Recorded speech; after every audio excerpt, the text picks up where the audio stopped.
A weird white spot on a banana is a sure sign you probably want to throw them away, as these are the nests of spiders. I'm talking about the Brazilian wandering spider, as it has no GPS. And this guy is dangerous, also known as the world's most venomous spider. One bite and your nervous system is instantly blocked. As a nasty bonus, you get nausea and blurred vision. Don't worry, they're most likely to be found in South America.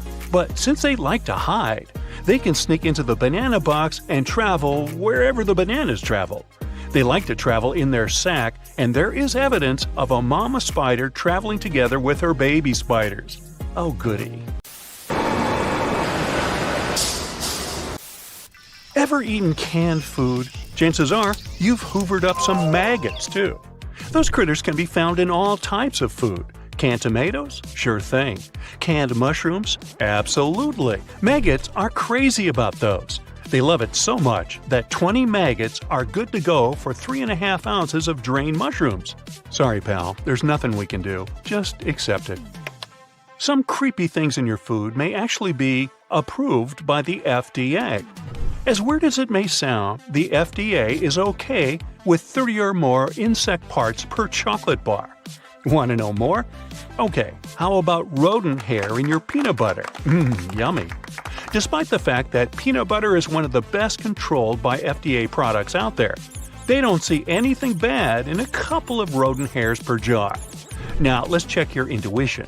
Question 1. How much mold is acceptable in apple butter according to the FDA? Not that much, actually. 12% mold is acceptable. Question 2. How much mold is okay for cherry jam? Things are getting stinkier, as 30% mold is okay for cherry jam. The last one? What about black currant jam? Ready? 75% moldy black currant jam is FDA approved. I don't think I'm going to eat peanut butter with black currant jam ever again.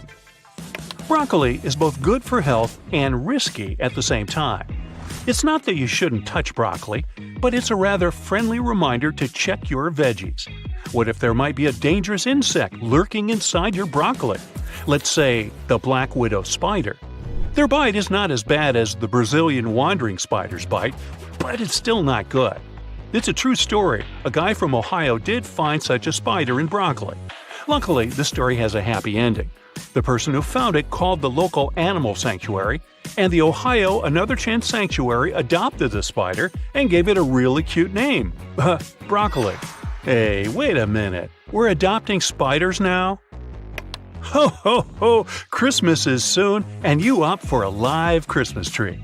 Before dragging that tree right to your place, you better inspect it thoroughly. See that walnut-sized pine cone-shaped object hanging on your tree? Bad news. This is someone's dormitory. It's an egg sack holding hundreds of little mantises waiting to hatch in your home and celebrate the holidays together. So, unless you want to share your bed with them, make sure all the surprises are under the Christmas tree, not on it. Right, you don't want to risk and opt for the fake Christmas tree. Good choice. Thing is, fake trees are 3 times less likely to catch fire than live ones. But it doesn't mean it's totally safe. You have to be careful either way. Use appropriate lighting and never place the fake tree too close to the heat source. Flame-resistant models are the best. Alright, nearsighted people, beware. If you ever see something that looks either like an Oreo cookie or an ancient coin with a quaint design, you better put on your glasses before touching it. You know, this might be a terrifying spider. What, again? Yeah. I'm talking about the Chinese hourglass spider. And I honestly have no idea why they call it the hourglass spider, and not the cookie spider. These guys live in Southeast Asia, Mexico, and Guatemala, and it seems like it doesn't really care that much about cold, since it can even chill in some parts of the United States and Canada. These spiders are notorious for setting up traps. They build burrows, and once they detect motion, bam, they pounce.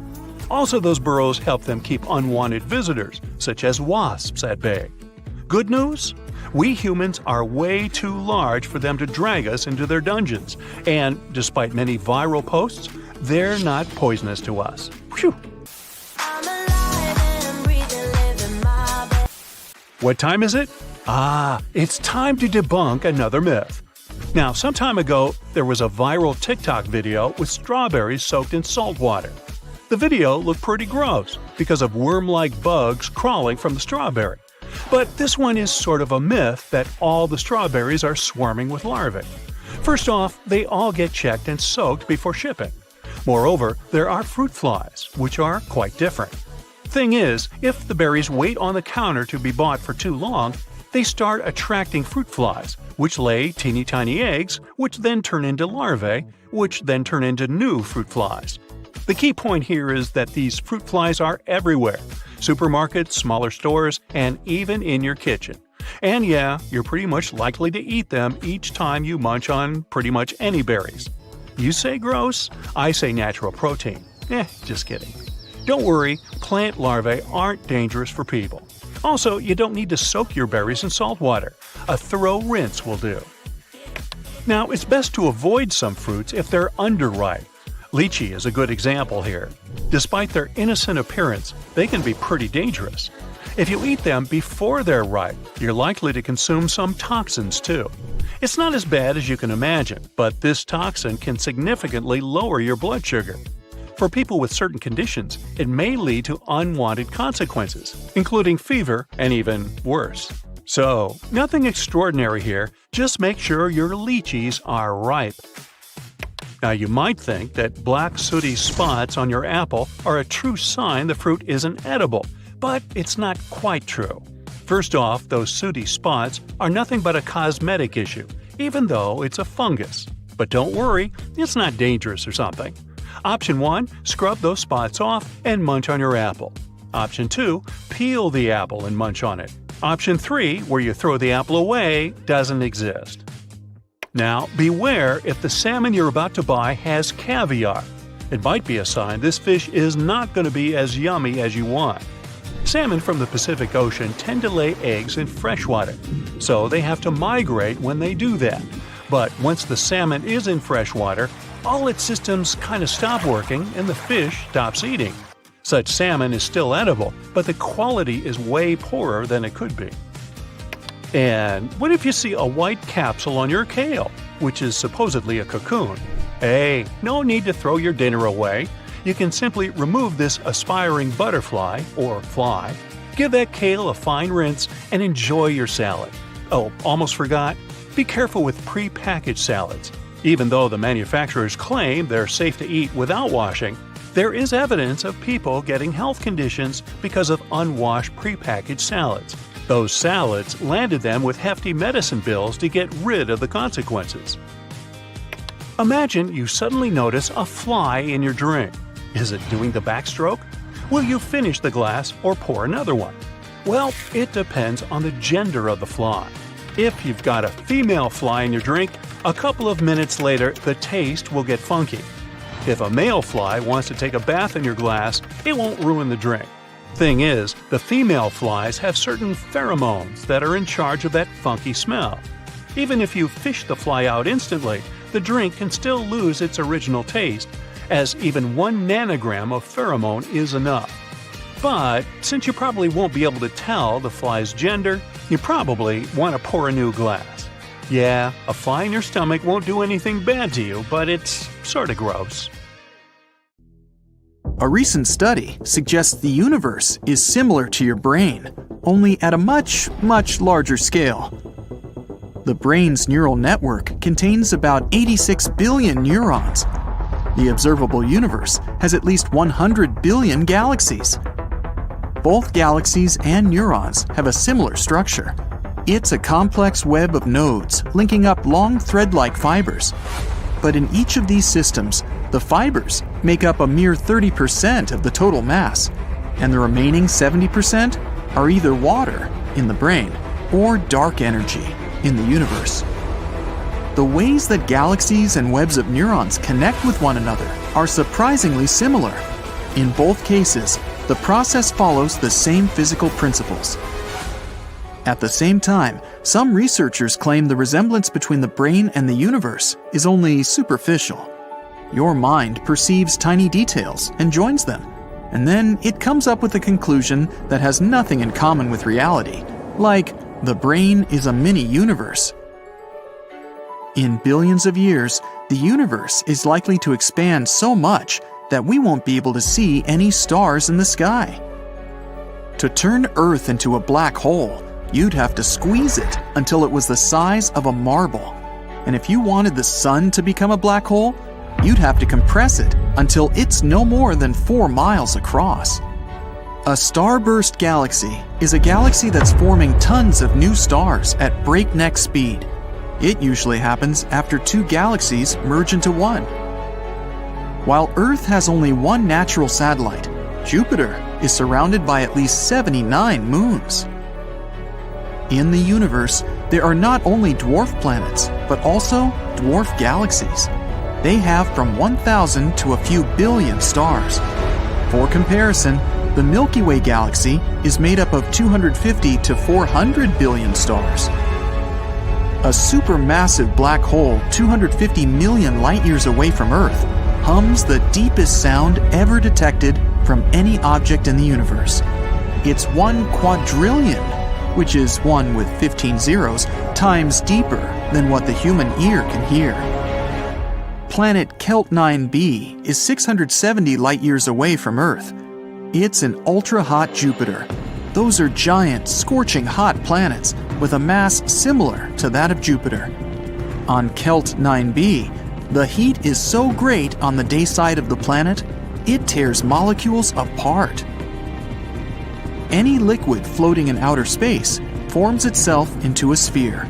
It also happens in low Earth orbit. Our home Milky Way galaxy is more than 105,000 light-years across.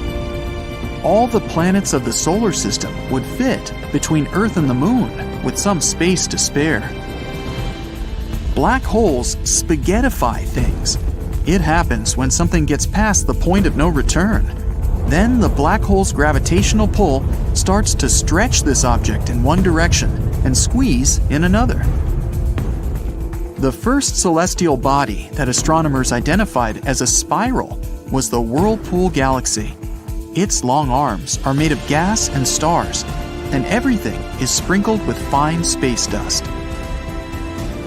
When you're on Earth, you can only see 5% of the universe. A star coming too close to a black hole can be torn apart by its gravitational force. WASP 12b is a giant planet 1,400 light-years away from Earth. It's made up mostly of gas. Unfortunately, the planet is doomed. It orbits too close to its parent star. In about 10 million years, WASP 12b will be swallowed by its greedy sun. Our Milky Way galaxy and the Andromeda Galaxy, its closest neighbor, are going to meet in a bit less than 4 billion years. When they collide, they'll form one huge elliptical galaxy. One of Saturn's smaller moons, Enceladus, reflects almost 90% of the sun's light. It makes the moon one of the brightest objects in the solar system. But since it reflects sunlight instead of absorbing it, the temperatures on Enceladus's icy surface drop to negative 330 degrees Fahrenheit. The highest mountain in the solar system is Olympus Mons on Mars. It's 3 times as high as Mount Everest. If you were standing on top of Olympus Mons, its slopes would be hidden by the planet's curvature. In our solar system, Mercury and Venus are the only 2 planets without moons. Scientists who are planning to send droids to Mars want to load the machines with lots of heavy equipment. The droids will also be built from stronger materials, all because of the relatively low gravity on the red planet. Everything on Mars is almost 3 times lighter than on Earth. Pluto's largest moon is half the size of the dwarf planet itself. This makes Charon, that's the moon's name, the largest known satellite relative to its parent size. There are 3 golf balls on the moon. They were launched during the Apollo 14 mission. Mathematicians claim white holes might exist, even though scientists haven't found one yet. If you came across a white hole, you wouldn't be able to enter it from the outside, but you'd see light and matter escaping from within. On our planet, one full rotation takes 1 day. But the Sun is so enormous that it needs 25 to 35 Earth days to make one rotation. The Moon is not a perfect sphere. It's shaped more like an egg because of the Earth's gravity. Spacesuits protect astronauts from huge temperature differences during spacewalks, from negative 250 degrees Fahrenheit to positive 250 degrees Fahrenheit. A neutron star gets born after a supernova collapses. After birth, it rotates extremely fast, about 60 times per second. But this rate can sometimes grow up to 600 times per second. In 2007, astronomers started to receive ultra-bright and ultra-strong radio signals. Named fast radio bursts, they were coming from somewhere billions of light years away. When astronauts are in space, they often see random flashes of light. They occur when cosmic rays hit the optic nerve in the eye. If you traveled around Pluto's equator, it would be the same distance as walking from Rome to New York City. If you visited GJ 504b, a planet located a mere 57 light-years away from Earth, you'd see that the planet is glowing. It's because of the heat left after its formation. The planet's color is a dull magenta, like a dark cherry blossom. Jupiter has the shortest day of all the planets in the solar system. It lasts just 9 hours and 55 minutes. Because of its fast rotation, Jupiter isn't a perfect sphere. It's a bit flattened. Venus has more volcanoes than any other planet in the solar system. There are at least 1,600 of them on the planet's surface, but most of them are extinct. Mercury has wrinkles. When its iron core was cooling, the planet's crust contracted. It made the surface of the planet uneven. Nuclear pasta found inside neutron stars is believed to be the strongest substance in the universe. These noodles of neutrons can be 10 billion times stronger than steel. Some astronomers believe black holes might have no event horizon, aka the point of no return. Instead, there might be the apparent horizon. It can only trap stuff for some time. Later, matter or energy escapes, but in a different form. Each Apollo mission needed 15 spacesuits. Each member of the 3-person main crew needed 3 suits. One was for training, the second for flight, and there was also a backup suit in case something went wrong with the flight suit. And each of the 3 members of the backup crew had 2 spacesuits, one for training and one for flight. Scientists believe Mercury might still have a partially molten core. It could explain why the planet has a magnetic field, even if it's just 1% as strong as Earth's. Dust storms on Mars are the most severe in the whole solar system. They can be raging for months on end. On planet Kepler 16b, which is 245 light-years away from Earth, not one, but 2 suns set over the horizon. The planet is as massive as our Saturn, but has a higher density. It takes 45 minutes to put on a spacesuit. After it's done, an astronaut needs another hour to adapt to new conditions. Earth-grazing fireballs are bright meteors that enter the Earth's atmosphere, but then leave it again. Triton, one of Neptune's moons, orbits the planet backward. It's the only big moon of any known planet to do so. Triton is also gradually getting closer to Neptune. Experts think that, eventually, the moon will be pulled apart by Neptune's gravity, and then it'll form a ring around the gas giant. Dwarf planet Haumea, which is further from Earth than Neptune, is truly bizarre. It's orbiting in the Kuiper Belt, a donut-shaped ring of ice objects circling the Sun. Haumea has 2 moons, a weirdly elongated shape, and a day that lasts 4 Earth hours. But the coolest thing, the dwarf planet is surrounded by incredibly thin rings. They're likely the result of an ancient collision. It takes Neptune almost 165 Earth years to make one full orbit around the Sun. In other words, Since the gas giant was discovered in 1846, it's only circled the sun once. You're thirsty, so you crack open a soda can and take a few big gulps. Next thing you know, you're out of commission. Turns out, that can was contaminated with something nasty, like rat urine, and you had no clue.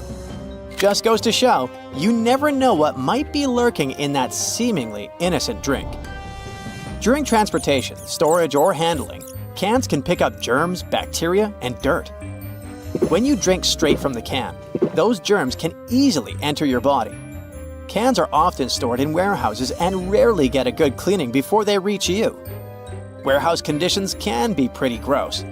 Think rats running over them and less than ideal hygiene. To stay safe, it's a good idea to clean cans before drinking from them. Experts suggest giving them a quick wash with soap and water to avoid contamination. Studies have shown that unwashed bottles can be full of bacteria, so this step is really important. Now, quick question. Who's taken out more people, sharks or vending machines? Surprisingly, vending machines have a darker history. Let's dive in. But first, let's define what counts as a vending machine casualty. We'll rule out things like expired snacks or electric shocks. Those aren't the machine's fault. What we do count are incidents where someone was severely harmed or, what's worse, passed away from rocking or tilting the machine. For sharks, any fatal encounter counts. In a 1995 report, there were 2 severe incidents that ended up in demise and 1 serious injury linked to vending machines. Since 1978, there have been at least 37 such incidents and 113 injuries, which gives us about 2 fatalities per year. Compare that to 1 shark-related incident in 2021. However, this data is quite old. Since 2008, there haven't been any reported vending machine incidents. Why the drop? It could be due to warning signs and credit card readers reducing the need to shake machines. But remember, your risk varies based on where you live and your habits. In the end, the vending machine versus shark comparison isn't quite accurate anymore. Today, you're more likely to have a serious encounter with a shark than a vending machine. But the point remains, sharks aren't the bloodthirsty hunters they're made out to be. So, someone pointed out your visible nose hairs, and now you're looking for ways to deal with them. You might think plucking is the way to go, but hold up, it's not as safe as you think. Here are 3 solid reasons to avoid plucking your nose hair. Your nose is full of delicate nerves, follicles, and plenty of bacteria. Plucking nose hair can damage the sensitive skin inside your nostrils, letting germs in and causing issues like infections and inflammation. Also, just like with waxing, plucking nose hair can result in ingrown hairs. As the hair grows back, it might curl into the follicle, causing bumps, discomfort, and inflammation. This can lead to folliculitis, which shows up as small, pus-filled red bumps and can be itchy or painful. In severe cases, plucking nose hairs can cause nasal furunculosis, a deep follicle infection with swelling and discomfort. This infection can spread to blood vessels near the brain, potentially leading to cavernous sinus thrombosis, a condition where blood clots form behind the eye sockets. If not treated, this condition can be life-threatening and may cause permanent brain damage. To avoid these problems, go for trimming your nose hair instead. Trimming doesn't make your hair grow back thicker or faster, and it helps maintain the right amount of nose hair to keep out pathogens. Contact lenses are meant to help you see, but they can make you turn completely blind. One big no-no is wearing your contacts in the shower. It's bad for both your lenses and your eye health. Showering with contacts is like swimming or sleeping with them in. It's a common mistake. Water and contacts just don't mix. You need to keep your lenses clean to avoid any issues.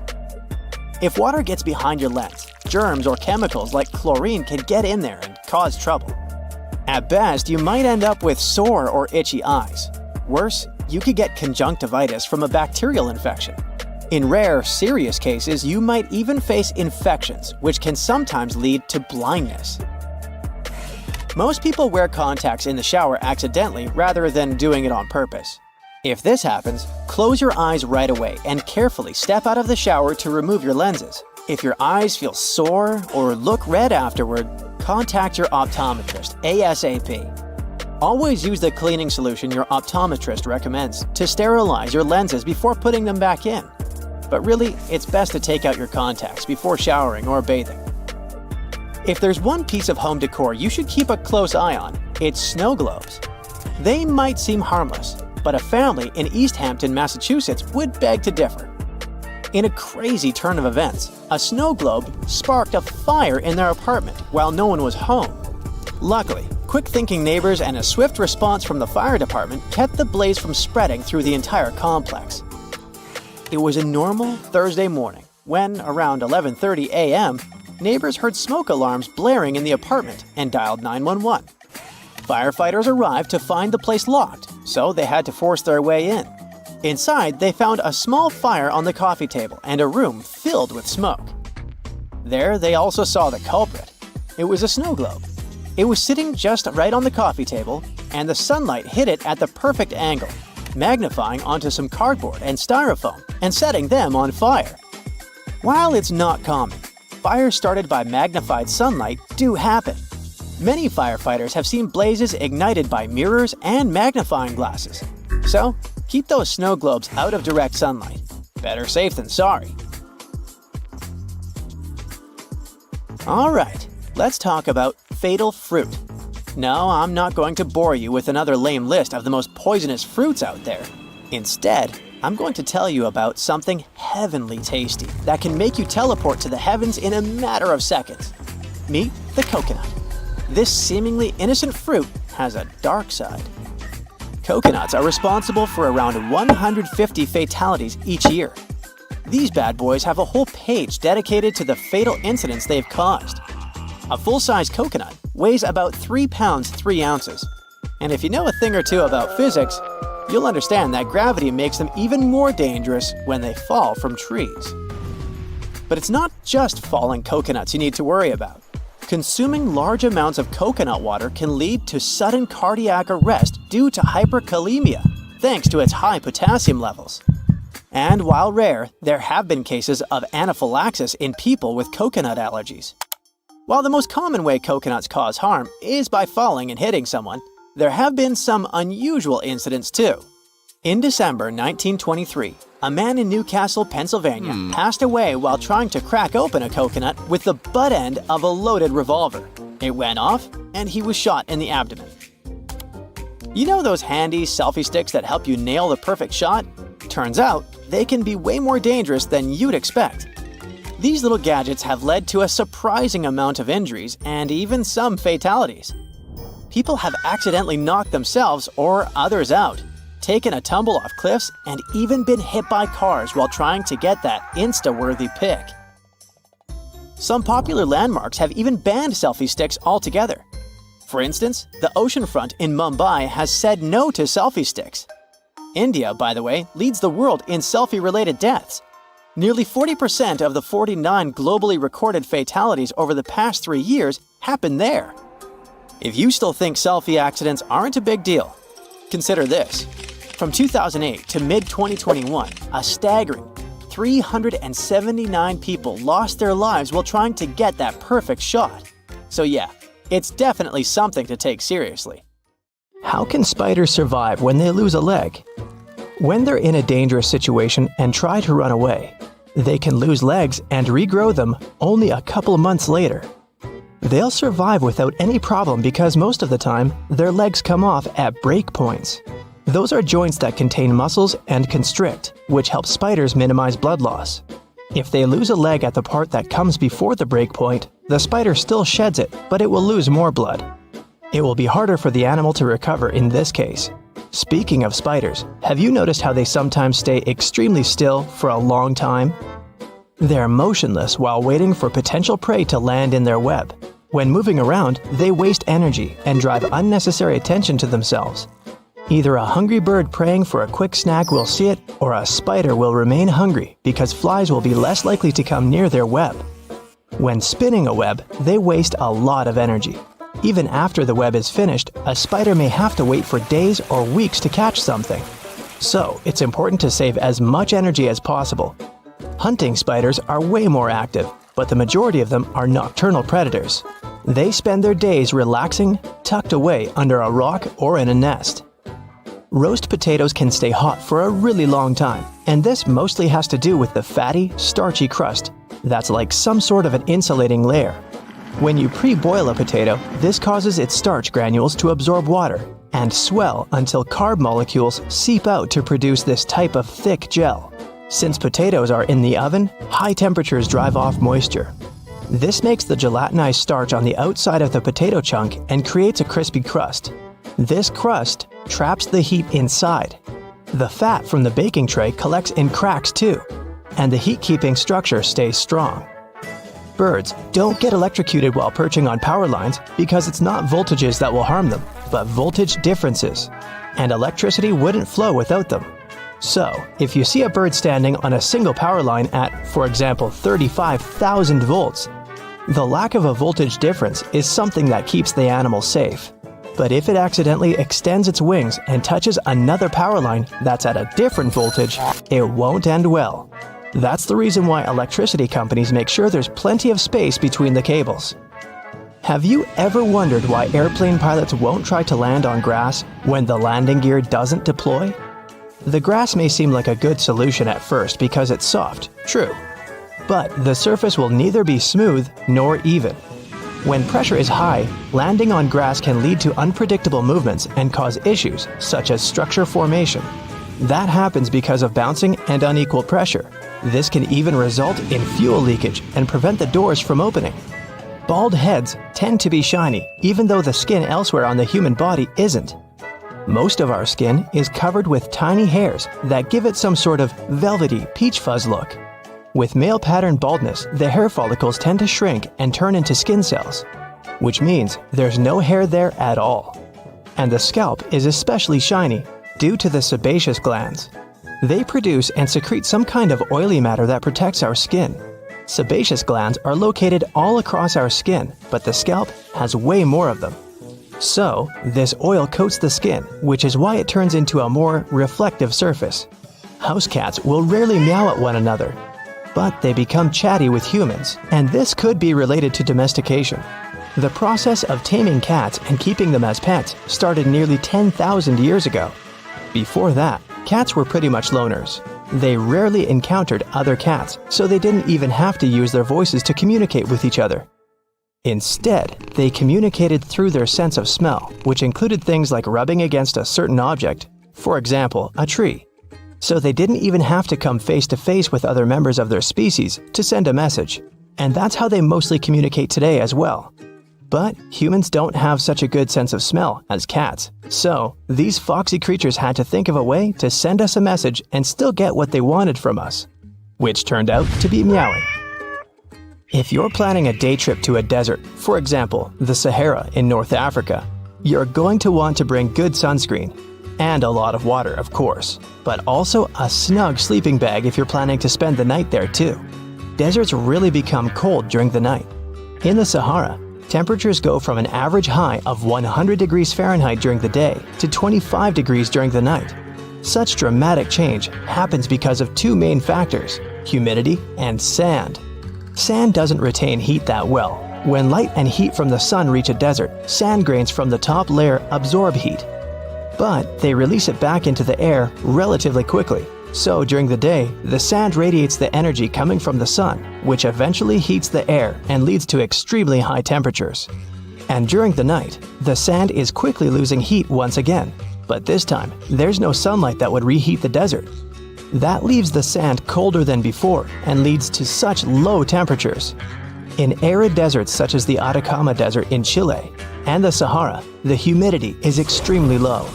That means the amount of water vapor in the air is almost zero. Unlike sand, water does well to store heat. Water vapor in the air traps heat close to the ground. It's like you cover the ground with a huge blanket.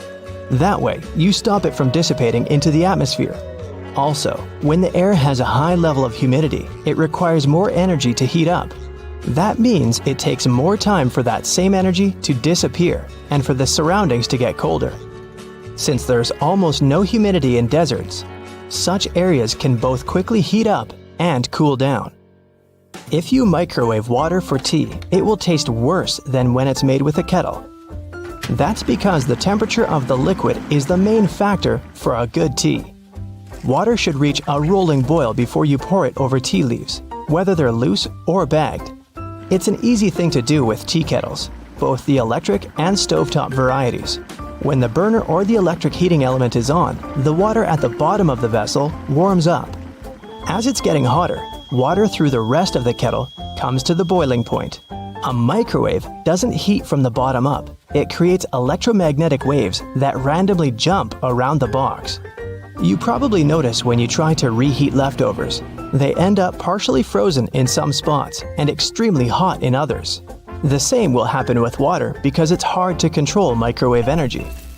Overheated liquid won't be good for tea either. When water goes above 212 degrees Fahrenheit, which is the boiling point for water, it can destroy the compounds that give a tea its specific flavor. Have you ever wondered why those electrical plugs most Americans use have holes in the prongs?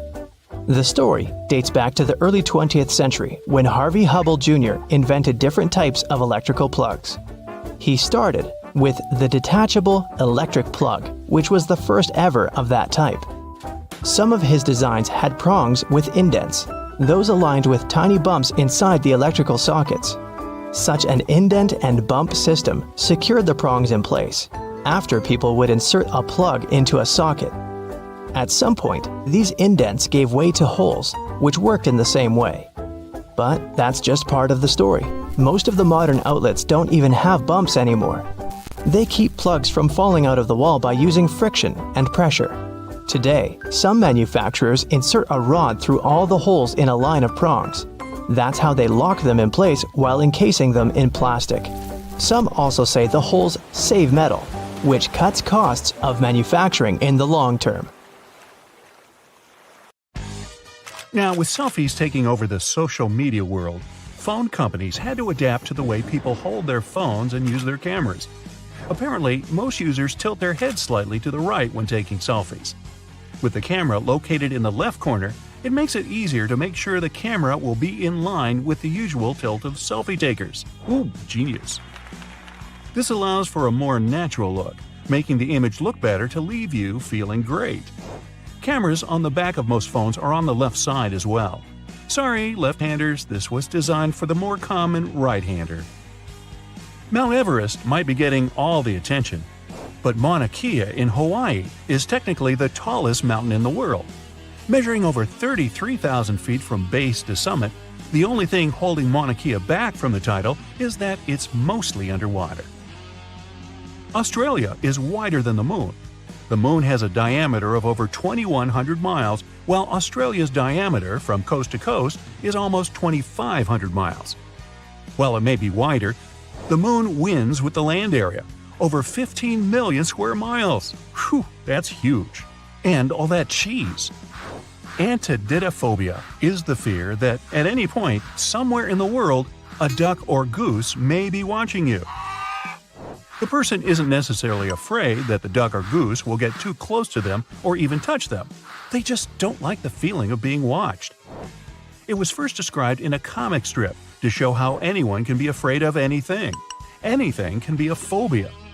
A duck just watching my every move would certainly give me the heebie-jeebies. I might just quack up. Crows are pretty good at recognizing people's faces and have even been found to remember people for a long time. This could be a good thing or a bad thing, depending on how nice you are to them. You don't want to come across a crow that's holding a grudge against you. You probably can't tell which crow is which very easily, so it might be better to play it safe and just give them all a little wave.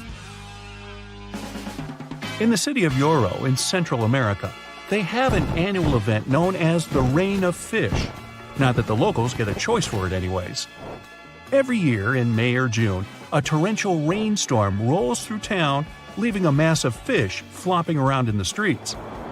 The phenomenon is believed to be caused by waterspouts or water tornadoes, which drop the fish far from home. Seafood delivery for free? Yes, please. A photon, the most basic part of light, takes thousands, maybe millions of years to travel from the sun's core to its surface. But it only takes 8 minutes and 20 seconds on average to get to your eye once it's at the surface. That means that the sunlight we see is very ancient, older than the human race itself. There are only 4 words in the English language which end in "dos."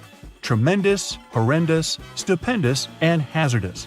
Sounds like the teacher's comment on my report card. A single strand of spaghetti onto your fork has a name. It's called a spaghetto.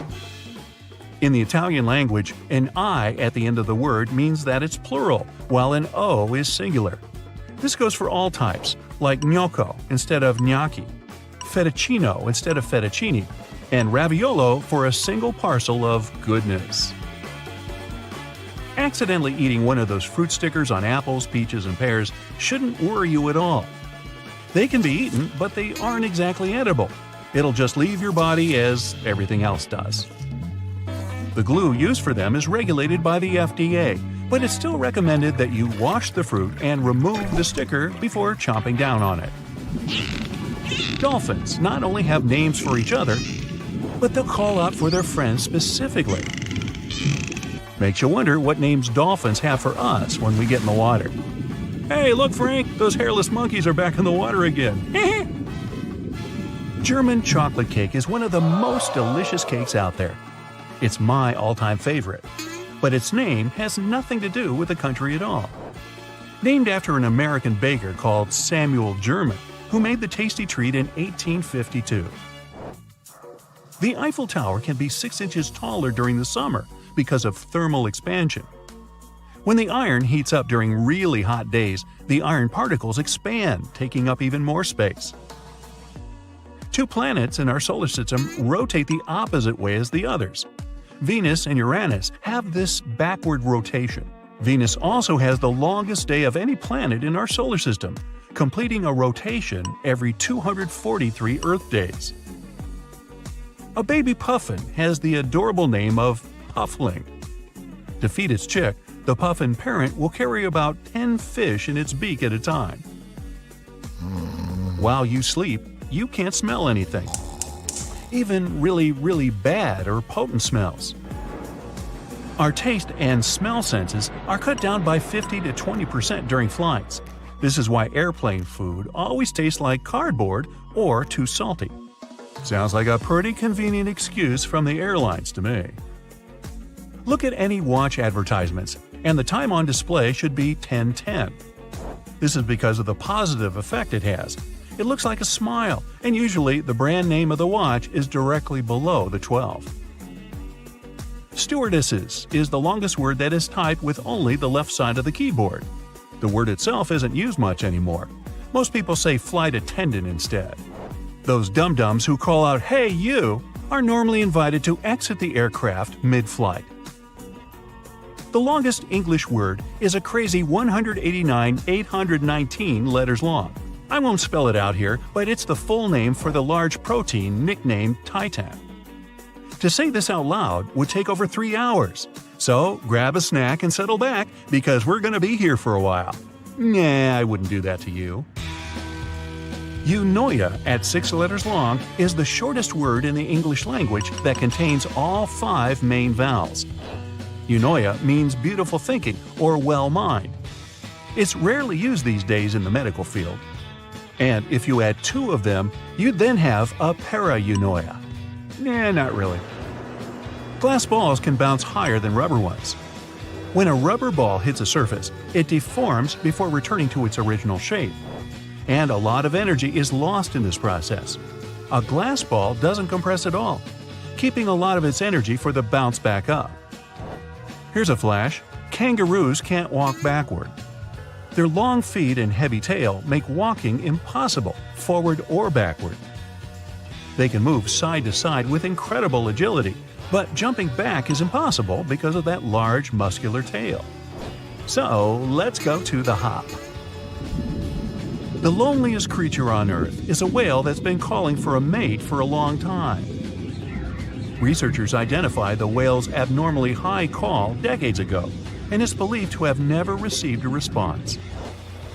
The unknown whale is called lonely because it communicates at a frequency not used by any other whale in the Pacific Ocean. How sad. Meanwhile, the lyrebird can mimic almost any sound it hears, including chainsaws. The Australian species not only copy other birds, but other animals too, like koalas and dogs. In captivity, they'll also copy artificial sounds, such as car alarms, trucks, and chainsaws. The Northern Hemisphere holds roughly 90% of the world's population. No wonder the streets are so crowded up here. The cougar goes by more names than any other animal. The cougar has been given over 80 names. The puma, mountain lion, panther, and catamount are all the same thing. Just don't confuse them with bobcats, lynxes, jaguars, or leopards. They don't appreciate that. Most people can't lick their own elbow. The length of your arm, combined with the flexibility of your joints, makes this impossible for many. Your elbow is just far enough down on your arm that you can't reach it. Go ahead, try it. I'll wait. Okay, time's up. Octopuses and squids have beaks like birds. The beak is made of the same material that our fingernails are made of, keratin. They can also fit through anything that their beak can, making them the ultimate escape artist. Not you, Houdini. There are over 31 million seconds in a year. We recently discovered this tiny chameleon in Madagascar. At less than an inch long, it's the size of a seed and could fit easily on the tip of your finger. It's nicknamed the nano lizard and shows how many tiny creatures could be hiding out, undiscovered, away from the eyes of scientists and researchers. 11 plus 2 equals 13, of course, and 12 plus 1 equals 13. The 13 letters that make up these phrases equal each other in more ways than one. They are actually anagrams of each other. Wow. Anagrams, homonyms, and antidophobia. That's a mouthful, but not as sweet as my German chocolate cake. Hey, I'll take seconds.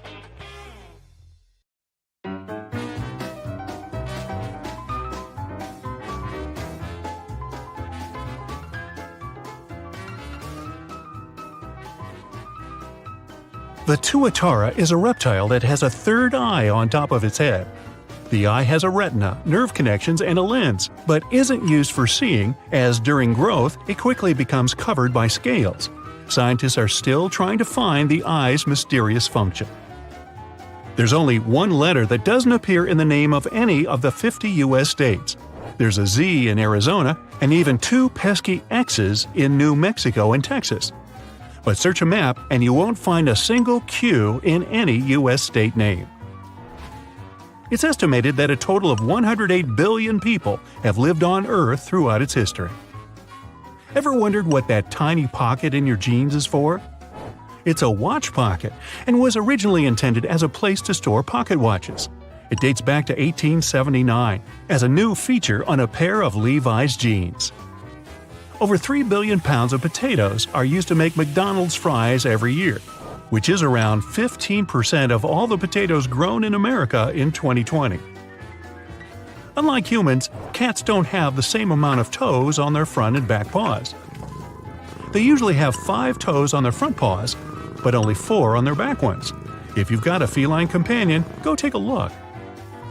The entire population of Earth could fit inside Los Angeles. With the world's population being 7.5 billion, this seems crazy. But if everyone stood shoulder to shoulder, we could all fit inside 500 square miles. Pigs aren't the only animals that are great at finding truffles. Dogs are just as good thanks to their sense of smell and are now used more commonly. The current American flag was designed by a high school student. Bob Heft designed the flag for his history class in 1958 and was only given a B- for his efforts. Later, his design was chosen out of more than 1,500 others to become the new flag. His grade was unsurprisingly changed to an A after this. The pandas in your local zoo may look at home, but unless you're in China, they're just on vacation.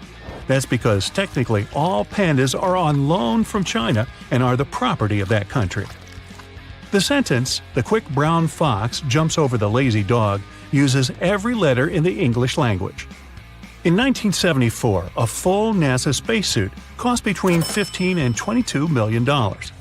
But over time, NASA hasn't replaced worn-out suits, leading to them only having 4 working EVA suits left. But have no fear, since 2009, NASA has been working to upgrade their outside-the-spaceship wardrobe with an investment of $200 million. Does that come with sequins? Hot water actually may freeze faster than cold water.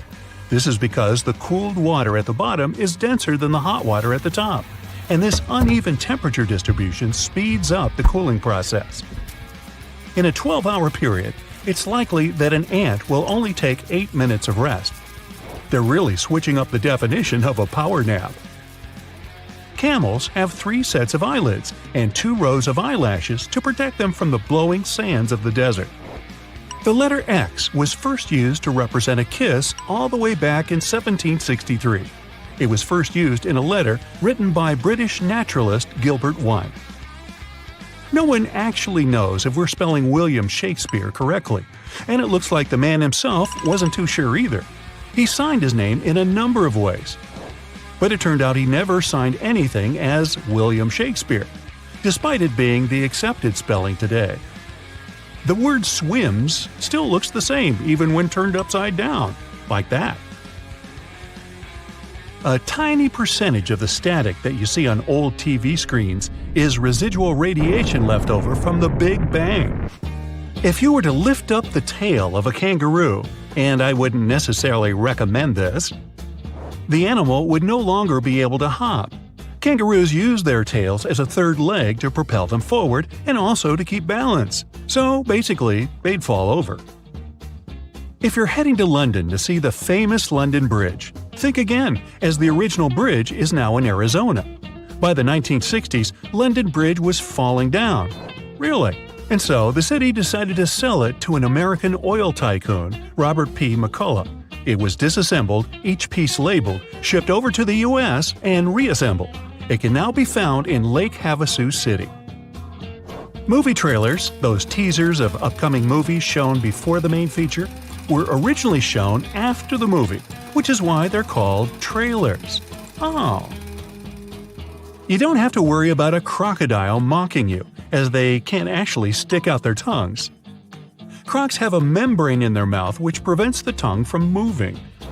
English is the most widely spoken language in the world, but 4 times more people speak it as a second language than as their mother tongue. Speaking of England, the crown jewels contain 2 of the largest cut diamonds of all time. The Cullinan diamond is the largest diamond ever found and is part of the sovereign's scepter with cross. The second gem is the aptly named Cullinan II, which is mounted in the impressive imperial state crown. So now you know.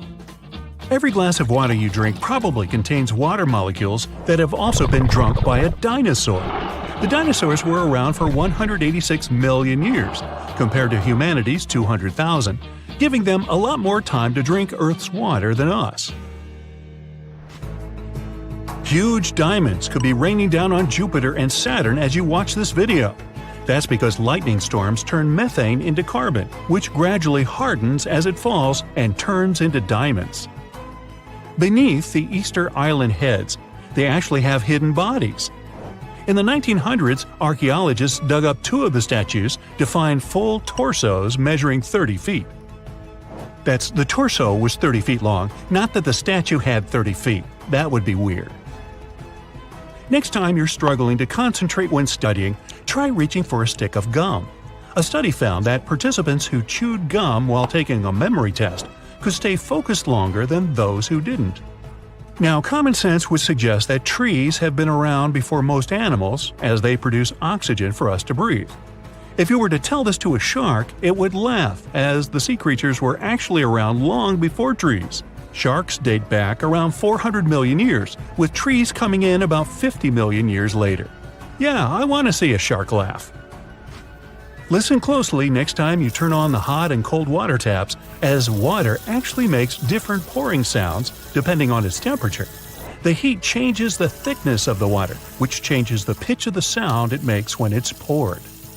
There may be a new suspect to add to police lineups, and that suspect is a koala bear. While gorillas and chimps have fingerprints similar to humans, so does the cuddly koala. The Comic Sans font has divided people across the world for decades and has developed a reputation for being informal or unprofessional. This makes perfect sense given its creation, as designer Vincent Conner looked to his favorite comic books like Watchmen for inspiration. Think of the first thing that comes to your head when Transylvania is brought up. It's vampires, right? But Dracula's author Bram Stoker never actually visited the mountainous region of Romania, which cemented Transylvania in the legend of the vampire forever. The first college football game took place as far back as 1869 and was between Rutgers and Princeton. Rutgers won the game 6-4. If you're looking for a bodyguard from the animal kingdom, look no further. The silverback gorilla can lift up to 10 times its own body weight, which translates to a total of around 1,800 pounds. This makes them one of the strongest living mammals on Earth. Ever wondered how a city gets named? In Portland, it came down to a coin flip. If the coin had landed the other way around, we'd be calling it Boston, Oregon. Iceland is growing 2 inches every year. This is because it's divided by the North American and European tectonic plates. So as the plates push wider apart, the bigger Iceland gets. The average person will spend a whopping 6 months of their life waiting for red traffic lights to turn green.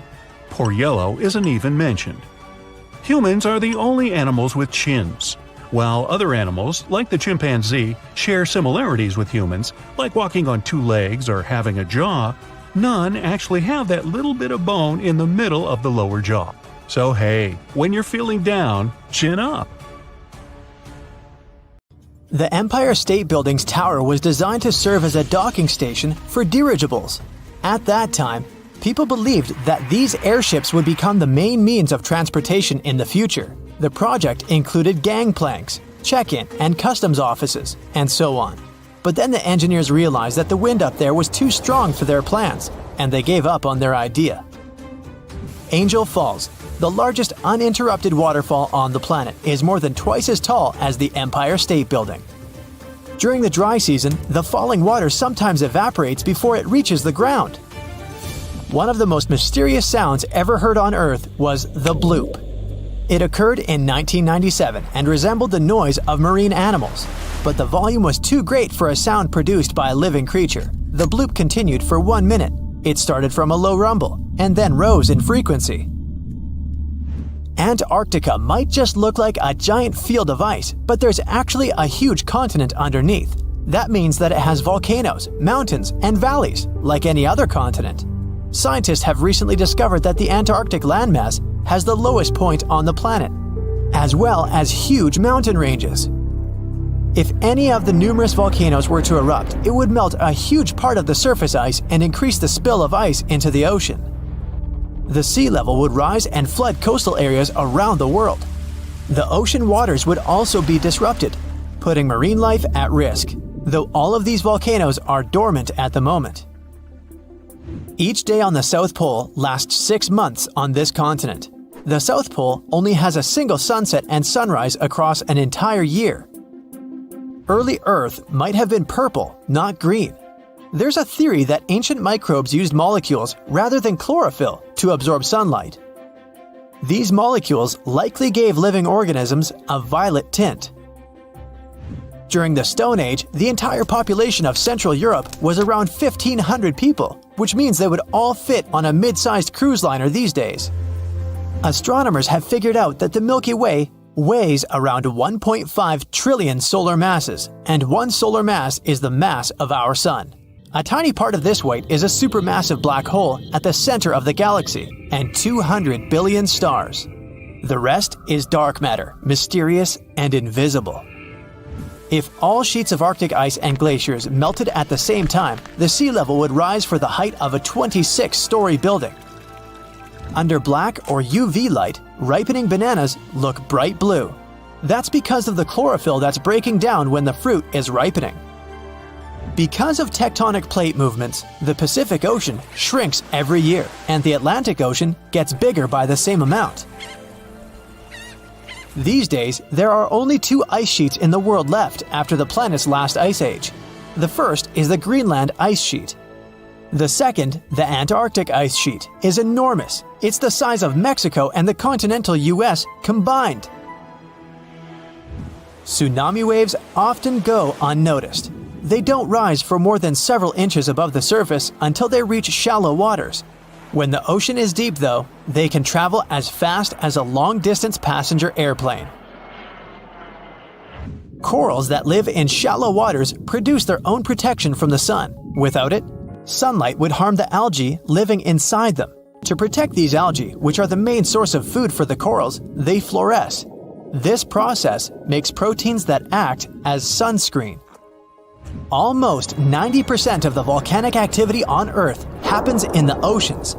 The South Pacific has the largest concentration of volcanoes people know about. There's one volcano cluster that has 1,133 volcanic cones. All of them are active and cooped up in an area the size of New York State. The Zemchug Canyon in the middle of the Bering Sea is the largest underwater canyon ever discovered. There are more treasures and artifacts at the bottom of the ocean than in all museums in the world combined. In 1900, one of the biggest hurricanes struck near Central America and in the Gulf of Mexico. It then went as far as Florida and Texas and is considered to be the most devastating hurricane in the United States history. They first detected it on August 27th, and it lasted for many days. By the time it reached the Texas coast, the storm had turned into a Category 4 hurricane. Hurricanes are categorized on wind speed and intensity using something called a Saffir-Simpson scale. There are 5 different categories from 1 to 5, with 1 being the weakest and 5 being the strongest. The people of Galveston had less than 4 days to prepare for the arriving storm that even stretched out to Oklahoma and Kansas. The Great Hurricane then made its way to the Great Plains and turned towards the Great Lakes, New England, and reached southeastern Canada. The storm was so bad that more than 3,600 homes were damaged, even though they were sturdy enough to withstand the storm. Given the population numbers back then, it was equivalent to hundreds of thousands of houses destroyed, if not millions. Spotted Lake, Canada. They call it the most magical spot in Canada. In winter and spring, this is just a regular lake that looks like any other, but try going there in the summer when the water starts to evaporate. It'll feel as if you've entered a different world, a polka-dotted landscape with blue, green, and yellow spots. Over the summer, there are over 300 pools there, and they all look magical. Over the centuries, people believed each of them had different healing properties. Oh, and the explanation for the vibrant colors is pure science. Each of them has a high concentration of different minerals.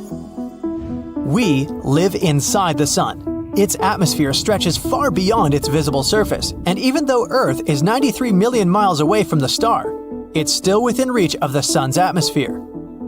Auroras happen when charged particles from the sun get caught by Earth's magnetic field and crash into the upper atmosphere near the poles. Our planet is gradually slowing down the speed of its rotation. It happens at an unhurried pace of 17 milliseconds per 100 years. Because of this, our days are becoming longer, and still, only after 140 million years, a day on Earth will last 25 hours. Earth's southernmost continent, Antarctica, is only the 5th largest one, but it contains almost 70% of the planet's fresh water and 90% of the world's ice. Antarctica is also considered to be a desert. Lots of rocks on Earth have a Martian origin. Scientists analyze the chemical content of some meteorites found in the Sahara Desert, Antarctica, and other places. It turned out that these rocks had arrived from the Red Planet. The largest sandcastle in the world is located in Denmark. 30 sand sculptors who created it used more than 5,000 tons of sand. To make it more durable, they added 10% of clay, together with a layer of glue. They built it to stand tall against long and stormy winters. Some photons that don't get absorbed are re-emitted, and their wavelength determines the color we see. When you expose a material to sunlight or photons of higher energy, it can damage its chromophores, which is why they won't be able to emit photons at certain wavelengths. Red materials fade in sunlight the most. Their chromophores emit red light in a way they mop up photons of the rest of the wavelengths. From 60 to 100 tons of space dust drift down to our planet's surface every day. These tiny cosmic particles are mostly released by comets, which are usually made of dust and ice. When the sun turns this ice into vapor, the remaining dust travels down to Earth. So, you just sat down to eat at your favorite restaurant. The waiter comes by the table to get your order of drinks. You've been craving some soda all day, so you order a Coke. The waiter looks really sorry, but he says, "It's a Pepsi restaurant." Can you count the number of times this has happened to you? Even when you're traveling abroad, it's either Coke or Pepsi. If you like both, you end up having to pick sides. So, how about we get to the bottom of this rivalry? Is one of them objectively better than the other? The first category, variety. I'd say both companies are pretty good at this. You can easily choose between diet, no sugar, and even cherry Coke. While with Pepsi, you can even order such wild tastes as lemon, lime, caramel, and even some spicy flavors. The next category is taste. As you probably know, taste is something very personal. There's no right or wrong answer here, of course, but everyone has their favorite. The Coca-Cola recipe has been an intensely guarded secret since 1891, when John Pemberton, the inventor of the drink, sold the recipe. It was then modified by the buyer, a Chandler, and that's exactly the recipe we know and love today. Meanwhile, Pepsi's sweet taste was invented by Calum Bradham. Sometime later, Charles Guth purchased Bradham's bankrupt company. This guy also owned a candy company named Loft. Can it explain why Pepsi's recipe is sweeter than Coke's? What do your taste buds say? Coke or Pepsi? Now, you've just woken up. You ordered pizza the night before and are ready to have some leftovers for breakfast. You open the fridge and, you're faced with a tough choice: cold pizza or cold pasta. How and why do both of these dishes taste so good when cold? There's actually science behind their amazing taste. According to pasta experts, your spaghetti tastes even better the next day because of that little thing called starch. It's mainly found in cereals and potatoes.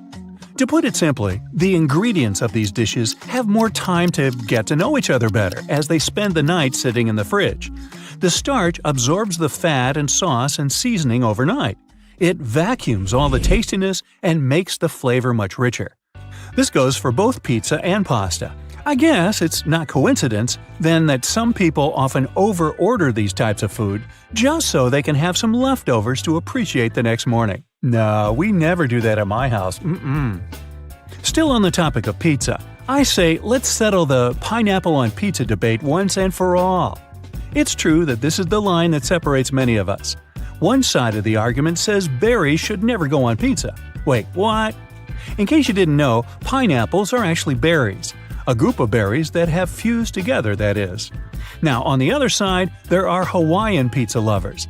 These ones will try to convince you how great pineapple is when mixed together with tomato sauce. It's supposed to add sweetness and freshness to counterbalance the spice of the tomato sauce. So, what do you have to say about that? Yay or nay? Oh, and have you ever tried pineapples on burgers? Yep, they have Concord burgers as well. Some fans say pineapple plays the same role as pickles. It provides that sweet, salty, and tangy flavor that your burger experience is in dire need of. Now, no twin is exactly the same, except when it comes to Twix bars.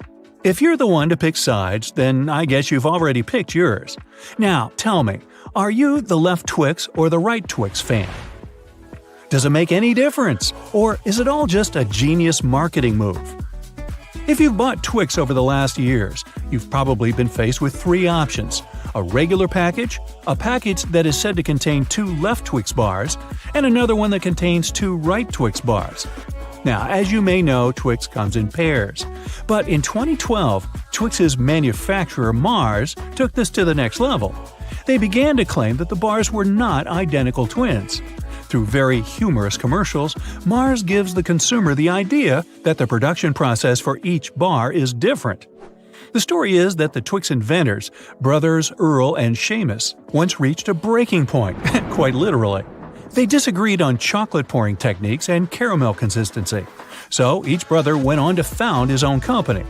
For example, in the left Twix company, the crunchy cookie base is cascaded in caramel and bathed in chocolate, while in the right Twix company, the crisp cookie and creamy caramel base are cloaked in chocolate. Now, if you ask me, this sounds like a bunch of synonyms thrown together. Hey, I like synonyms, especially on my oatmeal. Anyway, some excited fans have even gone as far as to fact-check if there are any real differences between the left and right Twix bars. It turns out that the left Twix was just a little bit crunchier. And in case you're wondering how that was tested, let's just say it involved a digital decibel meter. The bars on the left average 72.3 decibels in crunchiness, while the bars on the right average 69.6 decibels. So does that mean louder tastes better? You tell me. Fans think it might be due to the packaging or storage of Twix chocolate bars. They suggest it's less about left versus right and more about top versus bottom placement. The Twix that ends up at the bottom of the package during the production process might be less crunchy. Oy. Now, I'm sure every country probably has some other dilemma, but here in the US, I'd say the main one is the peanut butter over or under the jelly debate. If you've ever been young, raise your hand if you were ever in that demographic, then you must have developed a preference. While some responsible grown-up was packing your lunchbox, what did you scream, jelly first or peanut butter first? People around here have strong opinions on how to make the perfect PB&J sandwich. Some say that the peanut butter lays the perfect foundation for your favorite jelly, while others say that jelly goes first since it's thinner and spreads more easily. Well, the question remains, what side are you on? If you had to pick, would you say you are a taco or a falafel person? You might be thinking, are these even comparable? And I'll say, oh yeah, they're both great but serve completely different purposes. Some definitions here. Taco, a Mexican dish made up of a fried tortilla, folded and filled with chili beans, lettuce, and your choice of meat. Falafel, a Middle Eastern dish that is basically patties of ground chickpeas or fava beans, seasoned to perfection, stuffed into pita bread with lots of different sauce toppings. Well, I'm not sure I made my point here, or have I? If this has made your mouth water or encouraged you to run down the street to buy one dish or the other, then I guess I've succeeded. Oh, and in case you don't know which one to choose, just go for a taco falafel. These do exist. And I guess they probably taste great, too. Have you ever stopped mid-sip and wondered, is coffee a soup? Apparently, some people are convinced that coffee is not a beverage, but rather a soup. Now, what makes them think so? According to some fans of this theory, coffee is actually a broth. That's because coffee beans are finely ground and later brewed in water. This process creates an unthickened liquid, usually recognized as broth. This theory has its deniers, of course. Those say it doesn't resemble broth at all, as broths usually mean that the liquid has some meal-like value and various nutritional factors, and coffee is just coffee. It's supposed to taste nice and give you energy. Even if you order the frou-frou versions like low-fat, no-foam, double-shot grande lattes with 2%, like I get. Hey, what's not to like?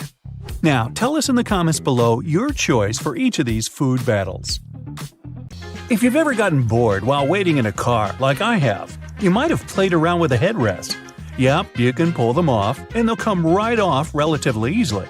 It seems useless at first, but that's something you'll want to do if you're ever trapped in a car and need to break a window to get out, like I do. Even a box of aluminum foil has its secret. On the side of the box, you can see a small tab you can push in. So simple, but that's what actually holds the roll of foil in place. This tab makes it way easier to unroll a sheet and tear it off without any frustration. Ever wondered why gripping a certain tool, handle, or even a pen kind of feels more secure when it's coated with a rubbery material? The keratin of the outer layer of the human skin is rough and stiff at a small scale. So let's say you have a polished metal or glass which is stiff but also a smooth and impenetrable surface. When you encounter that, the actual contact area is small, as is the friction at the beginning. Your sweat pores secrete moisture, which is why the keratin gets hydrated and becomes softer. Because of that, it requires many seconds for the contact area to increase to the same value it reaches almost right away with some soft materials like rubber. This mechanism might be used by our tactile senses when we want to identify materials. Now, the pom-poms on beanies and other hats have their purpose, and it's not just to look cute and fluffy. Well, at least they did have a purpose. One of the theories says French sailors used to wear hats with pom-poms so they wouldn't hurt their heads on the ship when the weather got rough. Yup, the ceilings of the ship were really low.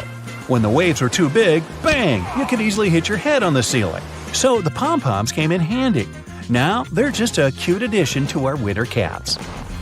That mysterious drawer under the oven, the one where you keep all your kitchen gear you just don't know where else to put? Well, you used it well in that case, but the drawer was originally designed for keeping your meals warm, at least until you're ready to serve them. And that space under your lower cabinets that protrude slightly and can't be lifted, this area is also called a toe kick. It's the reason why you can stand closer to the counter while cooking. Also, the doors of the cabinets are off the ground, so they'll swing over your toes. The cabinet under the sink isn't for storage either. Maybe that's where you keep your cleaning products, but its real purpose is to give you access if your sinks leak and you need to do some plumbing work.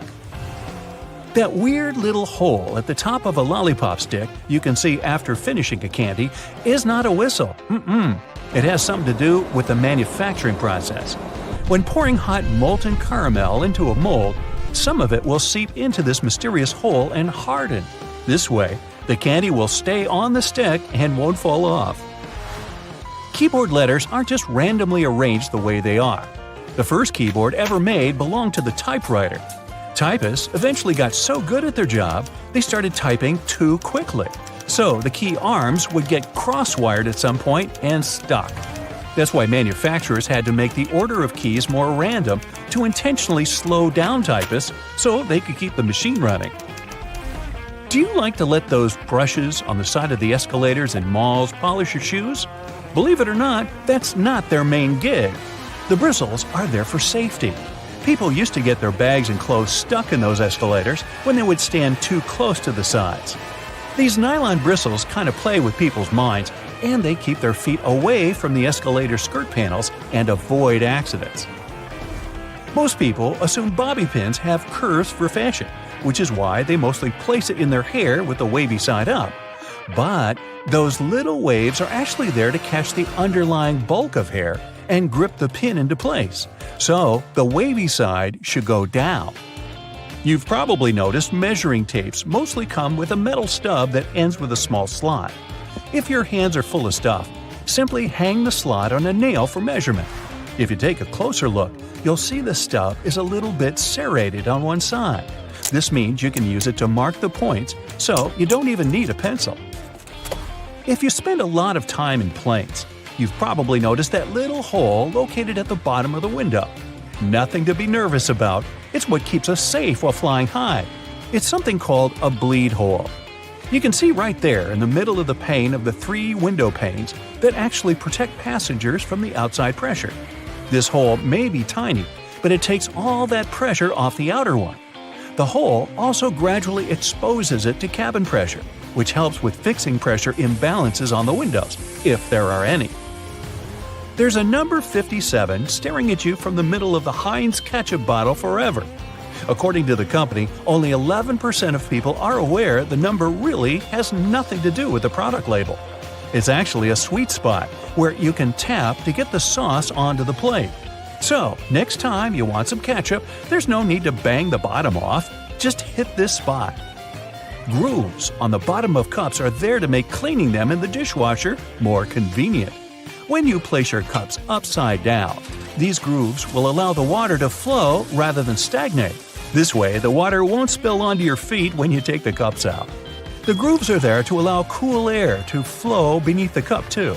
They also keep cups from cracking when they heat up after you pour hot beverages in. You probably noticed that little dot next to the camera on an iPhone and probably thought it was a flash. Nope, not a flash, but a microphone in charge of catching sounds when you're using the back camera. Next time you're looking for a quick bite, and decide for fries at McDonald's, check that bendable flap near the top of the box. Some like to bend it towards the fries. That way, you can cover your fries up and keep them warm. But if you're not that patient, you can flip the flap backward and basically turn it into a makeshift plate for your fries. Just bend it down firmly enough. You don't want it to spring back up and spread the sauce all over you. Take it from me, it's messy. In the 1970s, people didn't want toothpaste just to keep their mouths healthy, but also to freshen their breath. Aquafresh decided to answer that call, so they added a blue stripe to their product. Since consumers started paying more attention to their teeth and gums, the company added a third red stripe to their paste. The paste now has 3 functions: freshening, cleaning, and plaque control. And yes, solid white toothpaste can offer the same benefits, but brands continue to add stripes to their paste anyway. Speaking of toothpaste, do you know those colors on the bottom of tubes? The colors don't mean anything in particular. They're there to help in the manufacturing by telling light sensors where the end of the tube is. Thanks to it, the machine can cut and seal the tube properly. Hand sanitizers are commonplace nowadays, and you can apply them in many other ways besides just cleaning your hands. It also works great when you want to remove stains from your clothes. Sanitizer breaks up oily, greasy spillages and does a great job as a degreaser. You can even use it as a deodorant if you get caught out on a hot day. The bottom of the bottle mostly has a small, odd-shaped notch. It's called a deco lug, and without it, your bottle wouldn't look the way it does now. Such bottles are mass-produced in factories using machinery, and each of them looks the same. Since plastic bottles mostly needed artwork on them, manufacturers wanted to make sure the artwork always gets printed in the same position for each bottle. So they invented the deco lug, short for decorating lug. It actually holds each bottle at the same orientation in the machine that applies the artwork. Without it, workers would have to watch the whole process and adjust the bottles by hand. So get this, an extra hole at the upper part of the sink has multiple hidden functions. First, in case someone forgets to close the tap, the water won't overflow and the bathroom won't get flooded. Second, thanks to that hole, the water drains faster and it gives an escape for the air, helping the water flow down. Those 2 holes on a side of any Converse shoe are not only to let the stinky air out. Sure, breathability is important for any athlete. The second reason is that athletes lace through those holes to get a better grip. Donuts have a hole in the middle and it doesn't stand for O in donut. It's not designed for an easier grip either, though it can be quite convenient. It's actually made this way for mass baking, so that they can cook all the way through evenly. Baby carrots are tiny and, unlike regular carrots, wet. Baby carrots aren't some special sort of carrots. They're actually made of regular carrots by cutting off the skin and outer layers and then polishing them to look that pretty. The problem is that they can't retain moisture. A regular carrot retains some water inside because of the layers that locks it in. Once they're chopped out, baby carrots can dry out easily, so they usually sell them in bags with some water inside. Toy stores are filled with Beanie Baby plush toys, and a detail that is even more iconic than their huge eyes is their tags saying TY. That's a small manufacturing company not so many people have heard of. Beanie Babies appeared in 1993 and they went insanely popular. TY is the name of the company, but it's not an abbreviation. It's the actual name of the company's founder, H. Ty Warner. Most metallic zippers have a hidden lock inside them to save you from awkward situations, such as an undone fly. Oh boy. Don't leave the zipper handle in an upward position. When you pull it downwards, it automatically locks. It's all thanks to those tiny grooves hidden underneath the handle. Almost any public toilet has a large gap between the floor and the door. The reason for such a zero privacy thing is to actually minimize the level of privacy and comfort, so that people wouldn't stay there long and there'd be no lines. It's also easier to clean, and safer if some emergency occurs. Headrests in a car are about comfort, and detachable headrests are about safety. If you pull the headrest out of a seat, you'll see 2 bars, which are quite sturdy. If you ever get locked or trapped in a car, you can get out of there smashing the window with these bars. Many cups and mugs have little grooves on the bottom on purpose. They're designed for dishwashing machines. The grooves let the water flow and not spill over your feet when you take the cup out. Also, those grooves let the air flow, so the cup doesn't crack even if the tea is scalding. Almost all measuring tapes have a metal tip with a small slot on the end. You can use this slot to hang the tape on a nail or a screw to make measurements without anyone's help. Sometimes this tip has a row of sharp points along the edge on one side. That comes in handy when you want to leave a mark without using a pencil.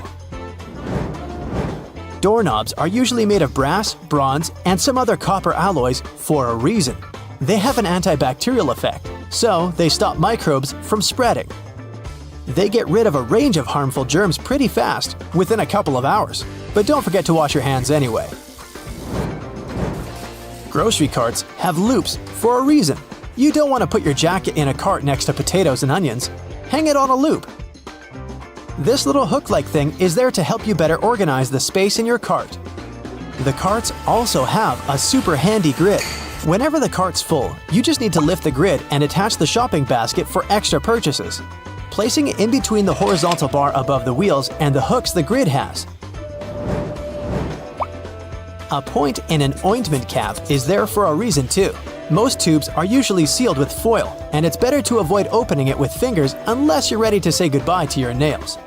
A point easily opens even the most safely sealed tube. Silica gel can often be found in different things you buy like bags, shoes, and many others. Don't throw it away. It's meant to absorb excess moisture, so anytime your shoes are a bit wet, just throw in a packet with silica gel. People used to co-live with rats, and these guys like gnawing on everything they see in their way, including paper. Still, rats weren't able to chew more than the space left on the margins.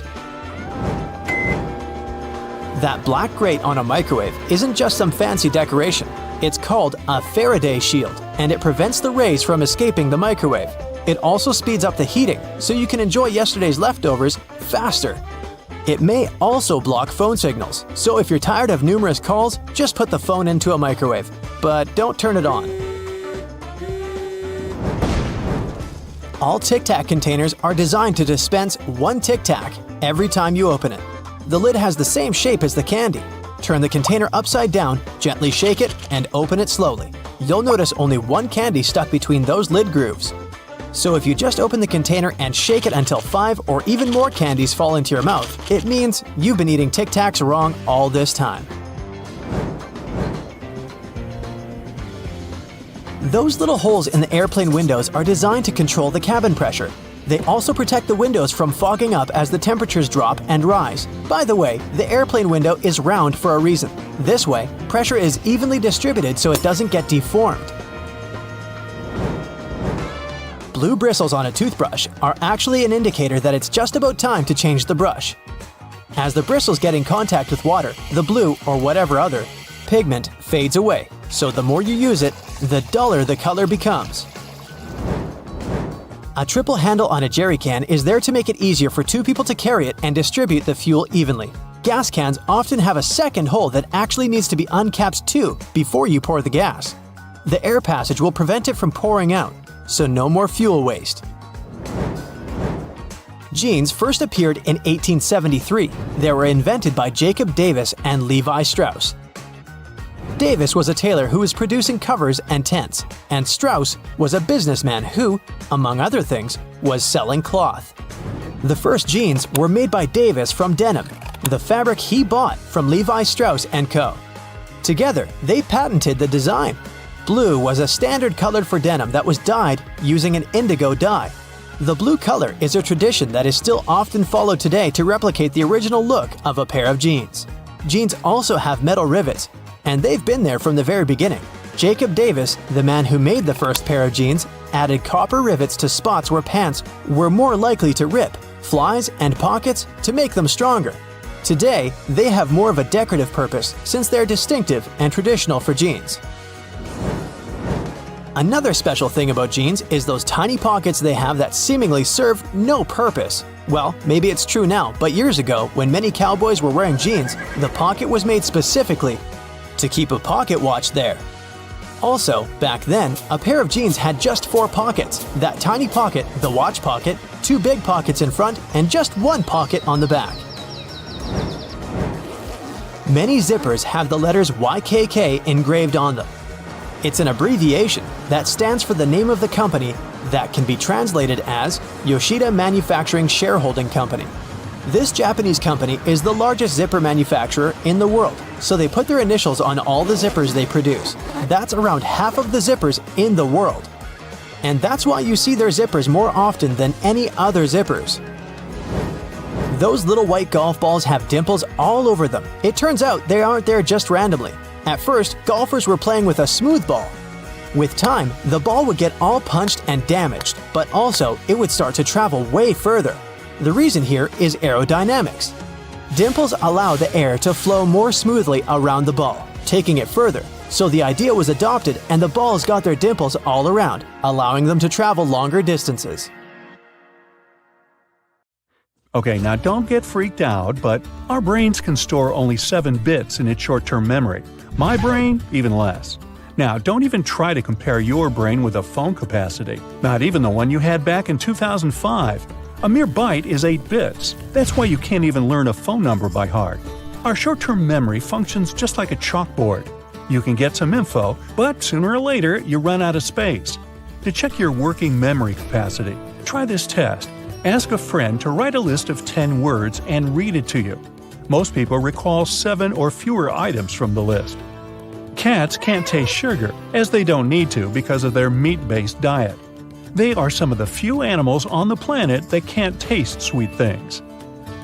Speaking of which, you might not believe it, but in this picture, you can see an entire million different colors, which, when seen in full size, it has 1 million pixels, and each of them is a different color. Although you probably wouldn't be able to name each of them, your eye surely recognizes the differences when seen up close. Nah, go ahead and name each of them. I'll wait. Time's up. Cockroaches are tough. They can survive harsh conditions and have been around ever since dinosaurs ruled our planet. But the termite queen beats all that with a lifespan of 50 years. That's the longest any insect can live. Regular termites live only 1 to 2 years. Some of the strongest muscles in your body aren't in your arms and legs. They're in your head. Masseter is the main muscle responsible for chewing, and it needs to be the strongest for you to eat normally. And you know those muscles that allow you to move your ears? Those are temporalis, located above your temples. They also help you chew your food. Moving away from humans, fleas can jump up to 130 times their body height. To put that in perspective, it's around the same as an average human being jumping over the Empire State Building. Dogs are capable of dreaming, and if you have a dog, it's likely dreaming of you. Research suggests that dogs, like humans, draw on their everyday experiences when they dream. There are watermelons the size of a grape. Cucamelons, or if you prefer mouse melons, actually look like really small watermelons, but at the same time have a citrus flavor.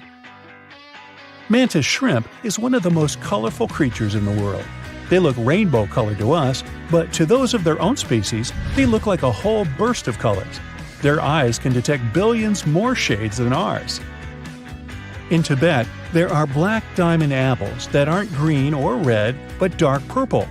The place where they grow has plenty of ultraviolet light over the day, while the temperatures drastically go down during the night, which makes the apple skin get a darker color. Now, when hippos get hot, they ooze a pinkish liquid through their skin. It soon covers their bodies and protects them from sunburns. Yep, hippos come with their own sunscreen. Chickens are the closest living descendants of the T-Rex. Really? Scientists compared the 68 million-year-old T-Rex DNA with that of 21 modern species and found chickens to be the closest match. Sloths are able to hold their breath longer than dolphins. They slow their heart rates, and they can stay that way for almost 40 minutes. Dolphins have to come to the surface to catch some air every 10 minutes. The starfish doesn't have either brain or heart, and neither does it have lungs. Yet it has hundreds of tiny feet, allowing it to walk, and it also pumps water through them through the star's body. The water acts like blood for the creature. Honeybees have 2 stomachs. One stomach is for eating, while the other is dedicated to storing the nectar they collect from flowers so that they can carry it back to their hive. Dolphins always sleep with one eye open and never fully asleep. This is because their breathing isn't automatic, as they need to keep visiting the surface of the water for air. If they slept, they'd just drown. Humans are the only animals whose brain goes smaller. Yup, as we get older, it tends to shrink. It can do so even because of isolation and loneliness. Other animals, even some of our distant cousins from another side of the family tree, like monkeys and chimpanzees, have no problem with that. You can taste garlic with your feet. Mamma mia! Rub a clove right in your feet, take your socks off beforehand, and wait for it. The chemical responsible for its unique smell can be absorbed through the skin, even though the clove was never in your mouth. Weird, huh? The alpine ibex is the absolute climbing champion of the animal world. Mother goats with their kids seem to be defying gravity by scaling flat vertical cliff walls where no other creature can walk. Male goats, on the other hand, prefer flatlands themselves.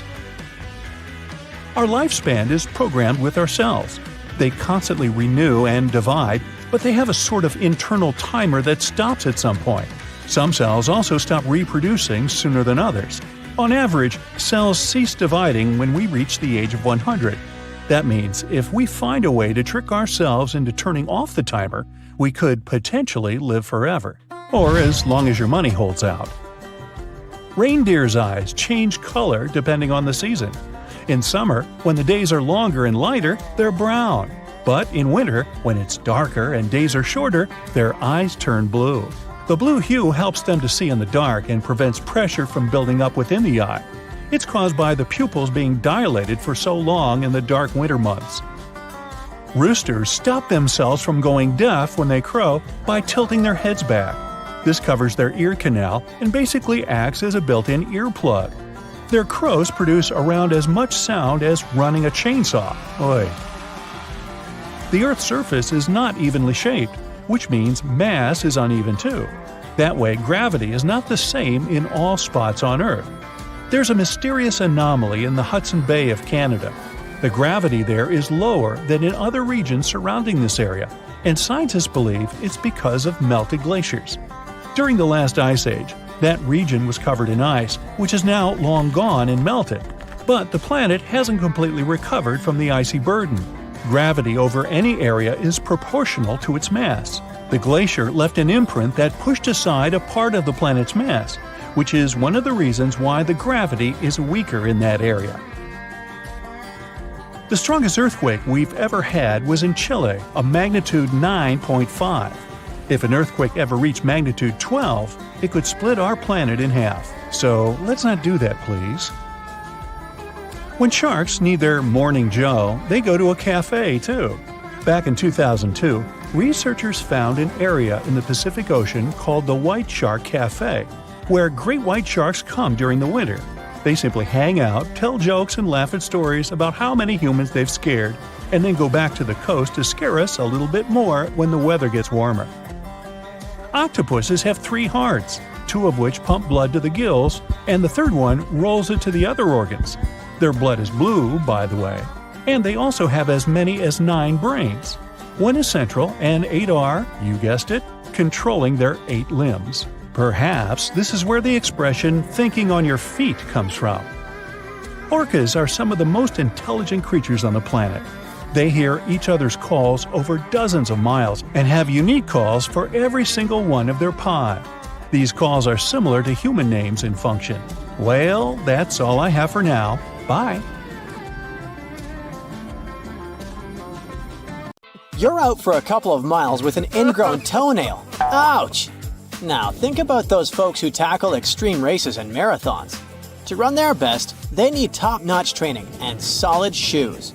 But there's one more thing. Perfectly trimmed toenails. And trust me, keeping those nails in check is an art in itself, because there are many rules on how to do that right. To get ahead of nagging toenail issues, some athletes choose to have their toenails removed altogether, which helps them dodge problems like bruising and ingrown nails. Take Charlotte Vassarelli, an ultra-runner who had to say goodbye to both of her big toenails after relentless pain had been affecting her stride. The procedure takes about 45 minutes. A podiatrist will numb the toe, apply a tourniquet, and carefully remove the nail right down to the root. They then use carbolic acid to stop it from growing back. Recovery is pretty swift, but sometimes it can take a few tries to ensure the nail is completely gone. Now, let's say you've accidentally lost your toenail. And since you aren't a professional athlete, you decide to help it grow back. It will take you up to 1.5 years to fully recover. They grow 3 times more slowly than fingernails, only pushing around 1.6 millimeters a month. Plus, the older we get, the slower the process gets. With age, our toenails thicken and round out, so the growth rate slows down. It's not that everybody's feet smell bad, but if you ever notice someone's tootsies stink, here's an explanation for you. Our feet have around 250,000 sweat glands. For comparison, our armpits have 10 times fewer, only around 25,000. However, it's not the sweat that makes the feet smell. Bacteria are in charge of the stench. The primary reason is oftentimes lack of ventilation and fungus that thrive in wet environments, such as sweaty feet. Farts and burps are just a normal part of being human. When we chow down, our small intestines don't get around to digesting all foods perfectly, and gas is a byproduct of a digestive process, when bacteria break down leftovers in your gut. All that gas eventually has to escape, which means, on average, we let out about 12 to 25 farts a day. And don't worry, holding in gas won't affect you seriously. Sure, it can lead to a bit of tummy trouble, but being polite at dinner won't mess with your health in any serious way. Gross as it is, pus actually tells you that your body is doing its job. That gooey stuff, whether it's white, yellow, green, or even brown, is just a buildup of white blood cells fighting off an infection. It means your immune system is kicking in like it should. Of course, if you see pus after major surgery, that's a flag to reach out to your doctor. But for smaller injuries, pus is just your body's way of healing, even if it's super yucky. You can even call it the white cell's precious juice, if you will. Can you give yourself a pinch without feeling anything at all? Go ahead, grab a bit of skin on your elbow and give it a good squeeze. Surprisingly, it won't feel as bad as you'd think. That's because different spots in your skin have different kinds of nerve endings. Your elbow skin is like the superhero of skin. It's tough and has fewer pain receptors. On the flip side, the more delicate parts of your body are packed with nerve endings, making them sensitive and a bit more scream-worthy when you accidentally bump into something. You can munch on anything without actually tasting it. All you have to do is pinch your nose and take a big bite of that not-so-appetizing meal. Bet it doesn't taste like much. The thing is, our taste buds only detect 5 flavors: sweet, sour, bitter, salty, and that savory umami, the flavor you get from various types of meat. Still, it's not your tongue, but your sense of smell that really brings the flavor party to life. If you hold your nose, you cut off the aroma and leave your brain to rely only on those 5 basic tastes. That's a great life hack when you gotta eat something you don't like but have to. If you're snoozing away and someone blows a puff of air at your eyes, they won't even budge. But if you're awake, your eyes are gonna flutter like crazy. So next time you want to test if someone's really sleeping or not, try this little trick. You might notice that one nostril feels more stuffed up when you have a cold, but that's completely normal. It's not unusual for one nostril to be more active while the other takes a little break, and they actually switch roles throughout the day. This is known as the nasal cycle. Typically, one nostril does about 75% of breathing for a couple of hours before the other one takes over. Since this cycle is controlled by your body's nervous system, you can enhance this natural pattern by consciously switching nostrils with each breath, which can help you relax. It might seem a bit goofy at first, but it could be a fun trick to get your kid to try when they need to calm down. The bones in your feet account for about 25% of all the bones in your body. There are 206 bones in total, and each foot has 26 of them, so that's 52 bones for your 2 feet combined. If you do the math, that's roughly 25.24% of your total bone count. Genetically, humans are like 99.9% the same. But not all of our genes are actually human. Out of the roughly 20,000 genes in our DNA, about 8% come from ancient viruses. Plus, another 40% is made up of repetitive sequences that scientists think might also be viral. These viral genes have the ability to move around and replicate themselves, which could be linked to some health conditions. So, turns out you're barely half human when it comes to your genetic makeup. Believe it or not, it's rare, but some people can actually grow teeth in their ovaries. These weird growths are called teratomas, and they can contain all sorts of stuff like hair follicles, skin, muscle, and more. The biggest teratoma ever recorded was a whopping 18 by 10 inches, and it was taken out of a 74-year-old woman. Since the brain doesn't have pain receptors, doctors can do brain surgeries with patients awake and sometimes even chatting. It might sound like a scene from a horror movie, but having patients alert during the procedure actually helps surgeons avoid causing any serious harm. It's a bit unsettling to think about, though. Surprise! Your brain is the fattiest organ in your body. It's about 60% fat, and that's a good thing. Those fatty acids are essential for optimal brain function. Imbalances could up your risk for many health issues. Still, when it comes to having kids, your seemingly fat brain gets smaller as if it's on a diet. Moms and dads experience shrinkage in areas tied to social cues and decision-making. These changes are totally normal and help with parenting. However, no matter if you have kids or not, your brain power still declines by the time you hit 24.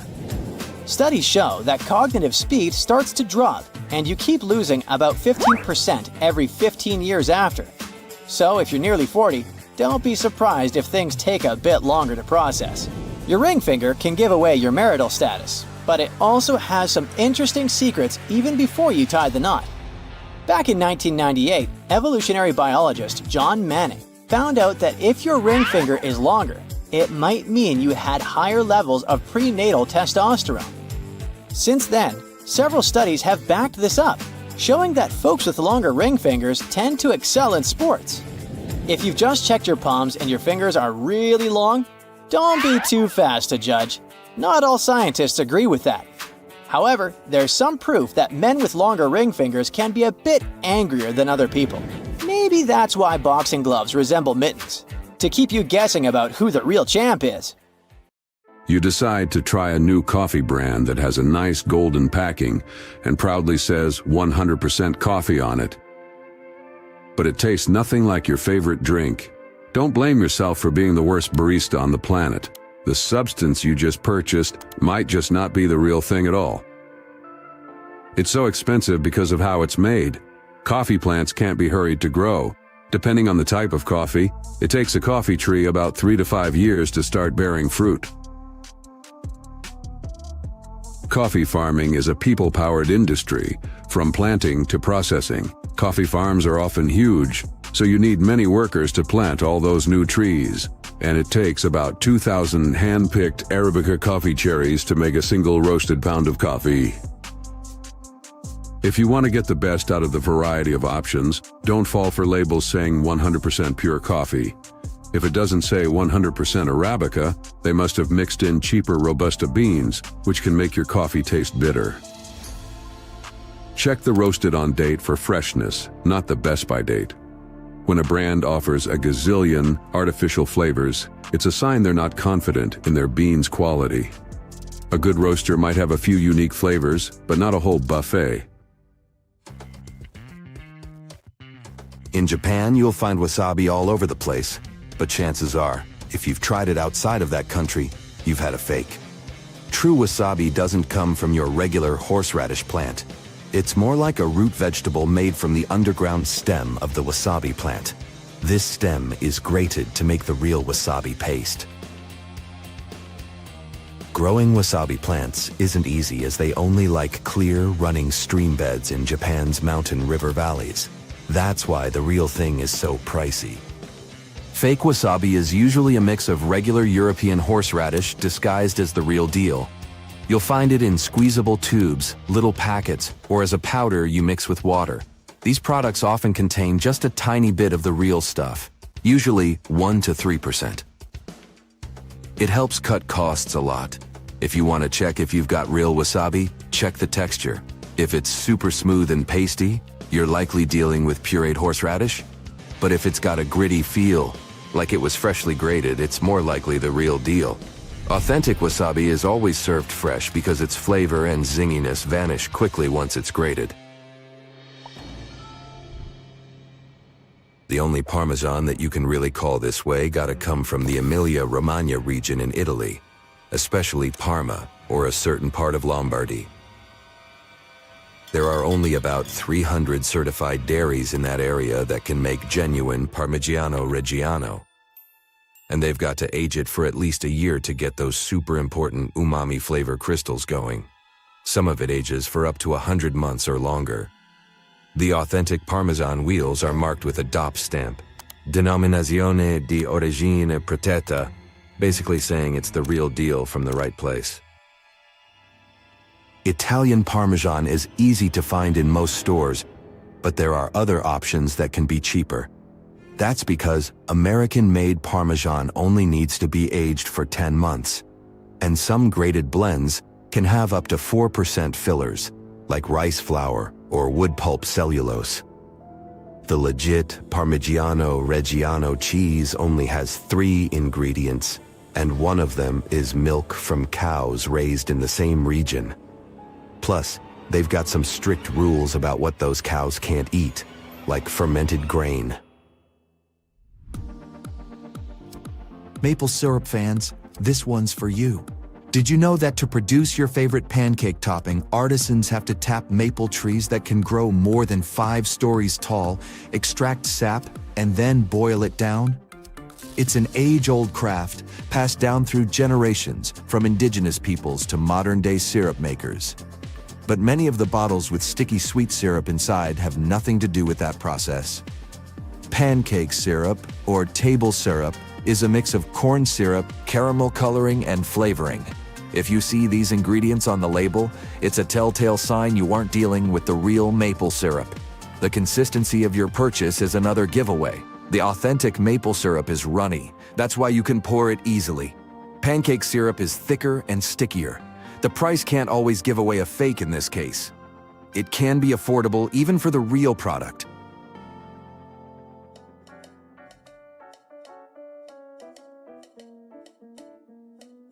Another item that often gets counterfeited is designer bags. To make sure you're buying the real thing, give that purse a good feel. If it's supposed to be leather, it better feel and smell like it. Counterfeiters often skimp on quality materials. Check out the zippers, buttons, or any metal parts. They should feel solid, not lightweight or cheap. And of course, no chipping allowed. Look closely at the seams. Sloppy or uneven stitching is a big red flag. The inner lining is another giveaway. Feel it and make sure it matches the brand's quality. Pay attention to the brand logo. Authentic ones are all about the details. The same goes for the label inside the bag. Get familiar with how it should look so you can spot any slip-ups. Check the number and placement of pockets. Each model has its own design. If it doesn't match up, something's fishy. Shady dealings with extra virgin olive oil date back to ancient Rome. Back then, tricksters would sell low-quality oil or mixes under the fancy Evo label. Nowadays, most legit extra virgin olive oil comes from Spain, Italy, or Greece. They produce it by squishing ripe olives without heating or chemicals. Good Evo might cost you around $10 for a 17-ounce bottle. Fraudsters have gone undercover amidst real producers, making it tough to spot the fakes. But you have more chances of finding the real thing if you avoid blend or light varieties on the label. Check the pressed-on date. It should be less than a year old since the oil loses its fruity vibe after a couple of years. If there's a harvest date and details like the producer's name or olive type, it's likely legit. Some high-quality oils note the free fatty acidity, FFA, level, which is a good sign. Don't automatically trust fancy packaging or high prices. Even an expensive bottle can be past its use-by date. If you like to cook, cinnamon, mint, nutmeg, sage, and other spices must always be in your kitchen cabinet. But you can't be sure you've got the real thing unless you're prepared to pay a hefty price for them. When you break it down by the pound, some of them, like vanilla and saffron, are as pricey as precious metals like silver and gold. And where there's value, there's a dark underbelly of fraud. This multi-billion-dollar industry is a playground for tricksters looking to make a quick buck. If you don't want to add something fake to your meals, the best you can do is buy the spices whole and grind them yourself. If possible, try to find a retailer that sells spices in bulk. You'll be able to see them yourself, and you won't miss the aroma of real cinnamon or oregano.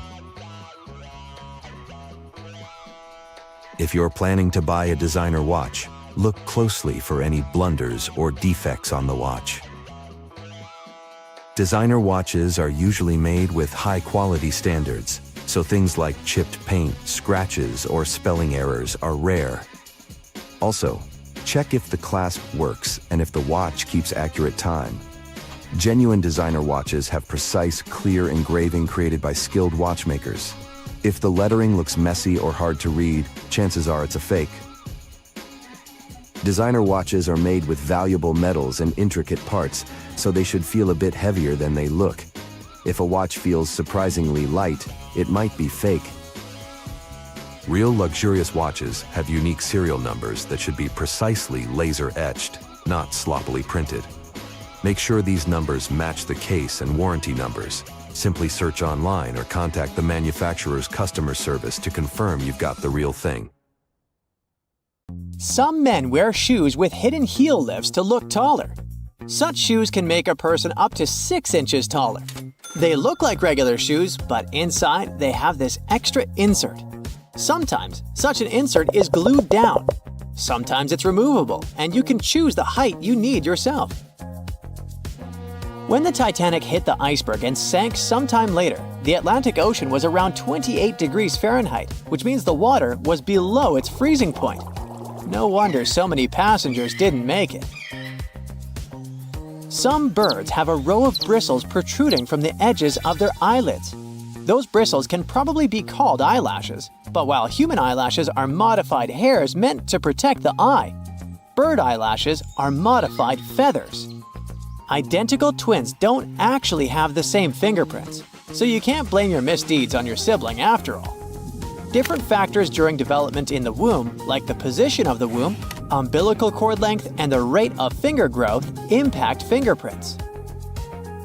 Earth's rotation speed is changing. It's slowing down right now while we're talking. It means that, on average, the length of the day gets 1.8 seconds longer every century. 600 million years ago, a day lasted a mere 21 hours. Most world maps are wrong. On the majority of maps, they still use the Mercator projection, which was the first developed in 1569. But this method is very inaccurate and makes Alaska look as large as Brazil, while in reality, it's 5 times smaller. As for Greenland, it looks 14 times larger than it actually is. For a map to be precise, it would need to be life-sized and round, not flat. Ants don't have lungs. They breathe through tiny openings known as spiracles. An ant may have 9 or 10 of those on each side of the body, depending on the species. The average color of the universe is poetically called cosmic latte. In a 2002 study, scientists discovered that the light coming from other galaxies averaged into a beige color that was very close to white, just like the drink beloved by many. There is such a thing as minus decibels. The quietest place on Earth is Microsoft's anechoic chamber in Redmond, USA.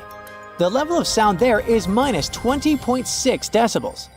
Such chambers are built out of heavy concrete and bricks and are placed on springs to stop vibrations from entering the chamber through the floor.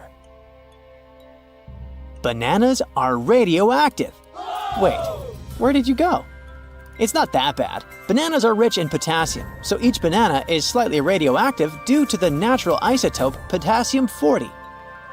On the other hand, your body contains around 16 milligrams of potassium-40, so you're actually about 280 times more radioactive than that poor banana. And in any case, your body gets rid of that excess potassium-40 from a banana within several hours. There's simply no such thing as a straight line.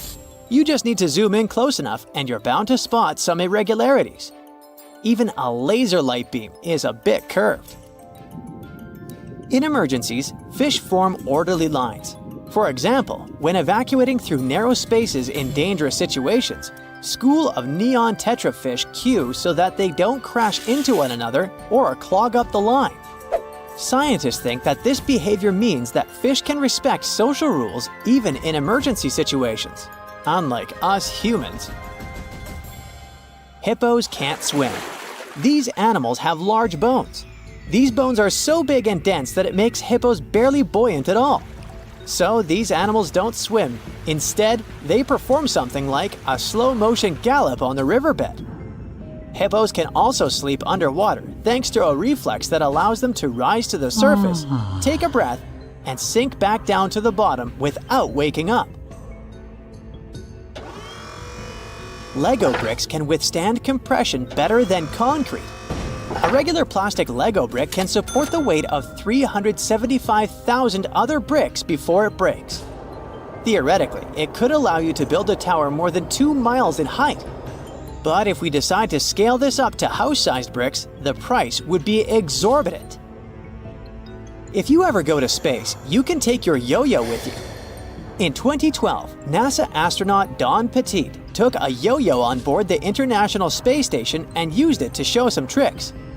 You see, a yo-yo mostly relies on the laws of conservation of angular momentum to perform tricks. And if you keep the string taut, these laws apply in microgravity too. There's a theory that claims that we sweat when we're anxious to alert the brains of other people that they're primed for that danger that's making us feel anxiety. Brain scans have revealed that when you sniff the sweat produced by a panicking person, regions of the brain responsible for emotional and social signals light up. And when you are anxious, your sympathetic nervous system produces hormones, including adrenaline, which switches on your sweat glands. There are rainbows on Venus, and they're called glories. A glory looks like a series of colored concentric rings and is caused by the interference of light waves inside droplets rather than the process of reflection, refraction, and dispersion of light, which produces rainbows. Protons look like bagels, spheres, peanuts, and rugby balls. In other words, protons come in different shapes and sizes. Their appearance changes based on the speed of quirks, smaller particles within them. If you look at the moon while being in the southern hemisphere, it will seem to be upside down, and the man on the moon will look more like a rabbit. You will remember more of your dreams if you sleep badly and wake up many times throughout the night. You're also more likely to remember your dream if someone or something wakes you up in the middle of it. Dogs tilt their heads while listening to people to pinpoint familiar words like walkies more effectively. It also helps them to understand the tone of your voice better. There's also an idea that if a dog doesn't tilt its head often, it's because it relies more on sight and less on sound. Mirrors facing each other won't produce infinite reflections. Each next reflection will be darker than the previous one, and eventually, they will fade into invisibility. Mirrors absorb just a fraction of the energy of the light falling on them, so the total number of reflections mirrors can produce is around several hundred. You can smell ants, since many species of these insects produce strong-smelling chemicals when they feel threatened or angry, or when they're being squished. Trapjaw ants release a chocolatey smell when they're crushed, and citronella ants give off a lemony odor when they're threatened. Giraffes hum when they want to communicate with each other. Researchers think that this low-frequency humming might be a form of contact call between individuals that have been separated from their herd. It can also help giraffes find each other in the dark. But the coolest thing about these magnificent animals? Some scientists think that they could sleep talk too. And a cool bonus story for you about a marathon runner who took over 50 years to finish the race. Japanese marathoner runner Shizo Kanekuri was selected as one of the 2 athletes that Japan could send to the 1912 Stockholm Olympics. But Kanekuri shockingly disappeared during the marathon race. It turned out that after a rough 18-day-long trip to Stockholm, first by ship and then by train, the man was exhausted. During the race, he stopped running because his condition simply didn't allow him to run further. The athlete stumbled into a nearby garden party where he drank orange juice and stayed for a while to recover. Later, Kanekuri was so embarrassed by his failure that he returned to Japan without notifying anyone, including race officials. So, Swedish authorities considered him missing for 50 years before finding out that he was peacefully living in his home country. In 1967, the athlete was offered the opportunity to finish his run. He accepted. 54 years, 8 months, 6 days, 5 hours, 32 minutes, and 20.3 seconds after he started the race, he completed the marathon. It was a long trip. Along the way, the man got married, had 6 kids, and 10 grandchildren. Now, there are things about nature that you know for sure, or don't you? Let's check how much you know about the incredible world we live in. How many of the 14 points will you guess? Let us know. The Great Pyramid of Giza was built when mammoths still roamed the earth. Myth or fact?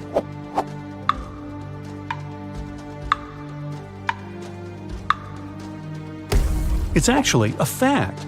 The most famous pyramid in the world had been constructed about 500 years before woolly mammoths went extinct, approximately 4,000 years ago.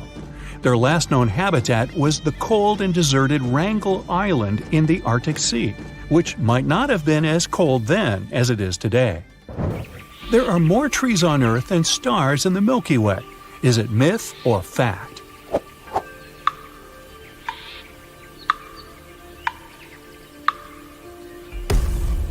It's a fact.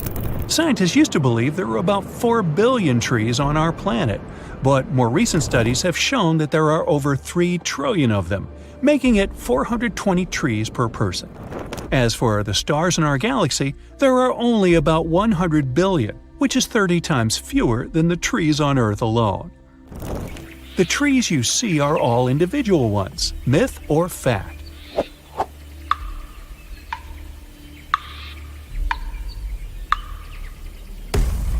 This is false. In fact, 90% of the trees on Earth are interconnected by mycelium filaments. They send warning signals when in danger and exchange nutrients through them. It's kind of like the underground internet. Also, there are organisms like Pando, for example, which is the largest single living being on the planet. It looks like a dense forest of quaking aspens. In fact, it's basically a single giant tree, with its roots being interconnected underground. We drink the same water dinosaurs used to drink hundreds of millions of years ago. Myth or fact?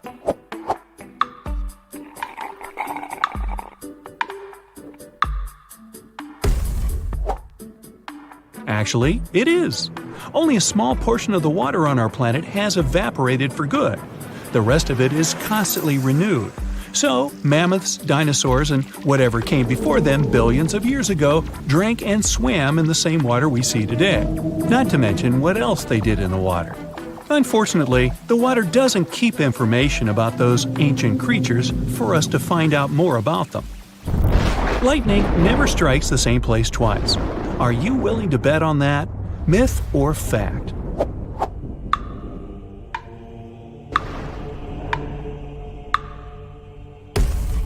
If you aren't, good for you. Lightning may strike the very same spot as many times as it wants.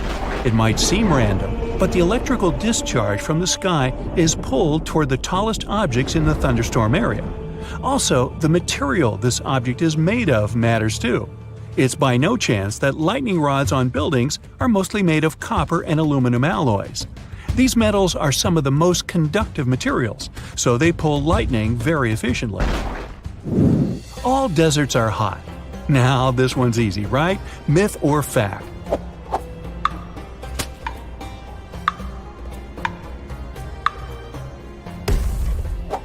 If you guessed it's a myth, then right you are. Deserts are qualified not for their temperature, but for the presence or absence of growth and life in them. The most well-known desert is the Sahara, of course, and it is indeed very hot. The actual largest desert in the world is Antarctica, which is almost twice the size of the Sahara Desert. And you wouldn't call it even lukewarm.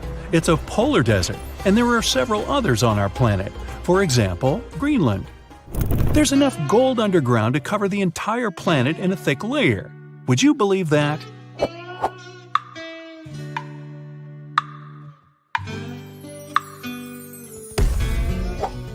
Well, you should, because it's true.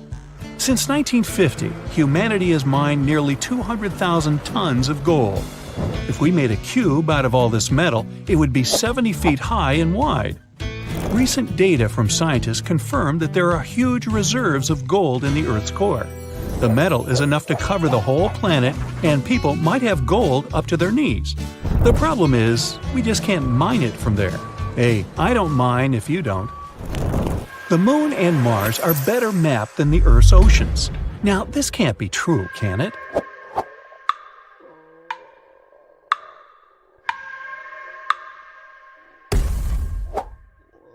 Actually, it can. We have a detailed map of the Moon and Mars, although we're still discovering surprises on their surfaces, granted. Still, over 80% of the Earth's oceans are unmapped and unexplored. We can't study the oceans properly because of pressure, cold, and lack of light underneath billions of tons of water. The lava is always red. What other color can it be, right? Myth or fact?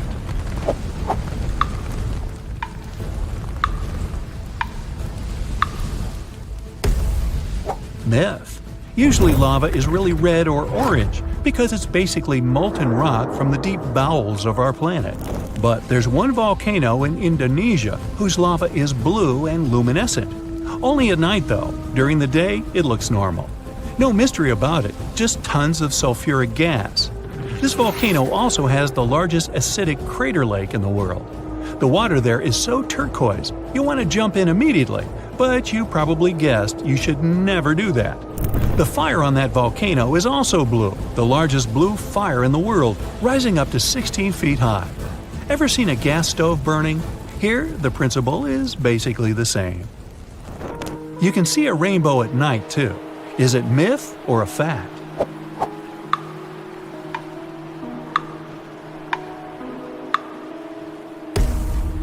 It's true, and there's even a name for this phenomenon, a moonbow. Also called a lunar rainbow, this event occurs extremely rarely. It's similar to a regular rainbow, except when it appears on a clear moony night after a rain shower. There's a thing called a fire rainbow, myth or fact.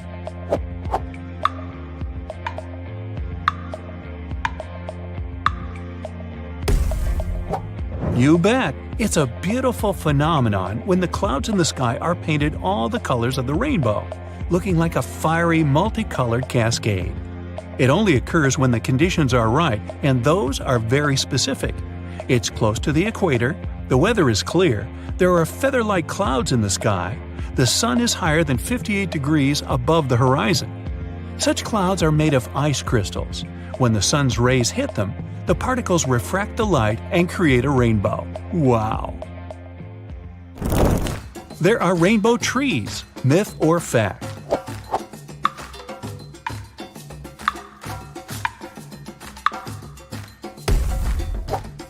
If I made you doubt this, I'm glad, because this one is not photoshopped. This is the rainbow eucalyptus, and their bark may literally have all the rainbow colors. These eucalyptuses shed their bark at different times each year. Every time the old section goes off, the tree first reveals bright green bark that was hiding underneath, and then it may turn any color. There's a whole set of hues: orange, maroon, blue, even purple. Stones can move on their own. Myth or fact?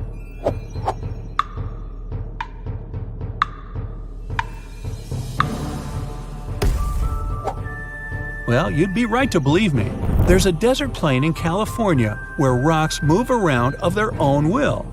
Once this plain used to be the bottom of a lake, But then it dried out and became an arid wasteland. Sometimes rains fall here, flooding the entire valley. When night comes, the temperature drops and the water is covered with a thin layer of ice. When it gets warmer again, the ice breaks into segments and the wind pushes them around the place. Some of these ice shards take small rocks with them. When the ice melts for good and the water evaporates, the only thing that remains are trails left by the rocks, as if they'd moved on their own. Mud puddles can move around. Myth or fact?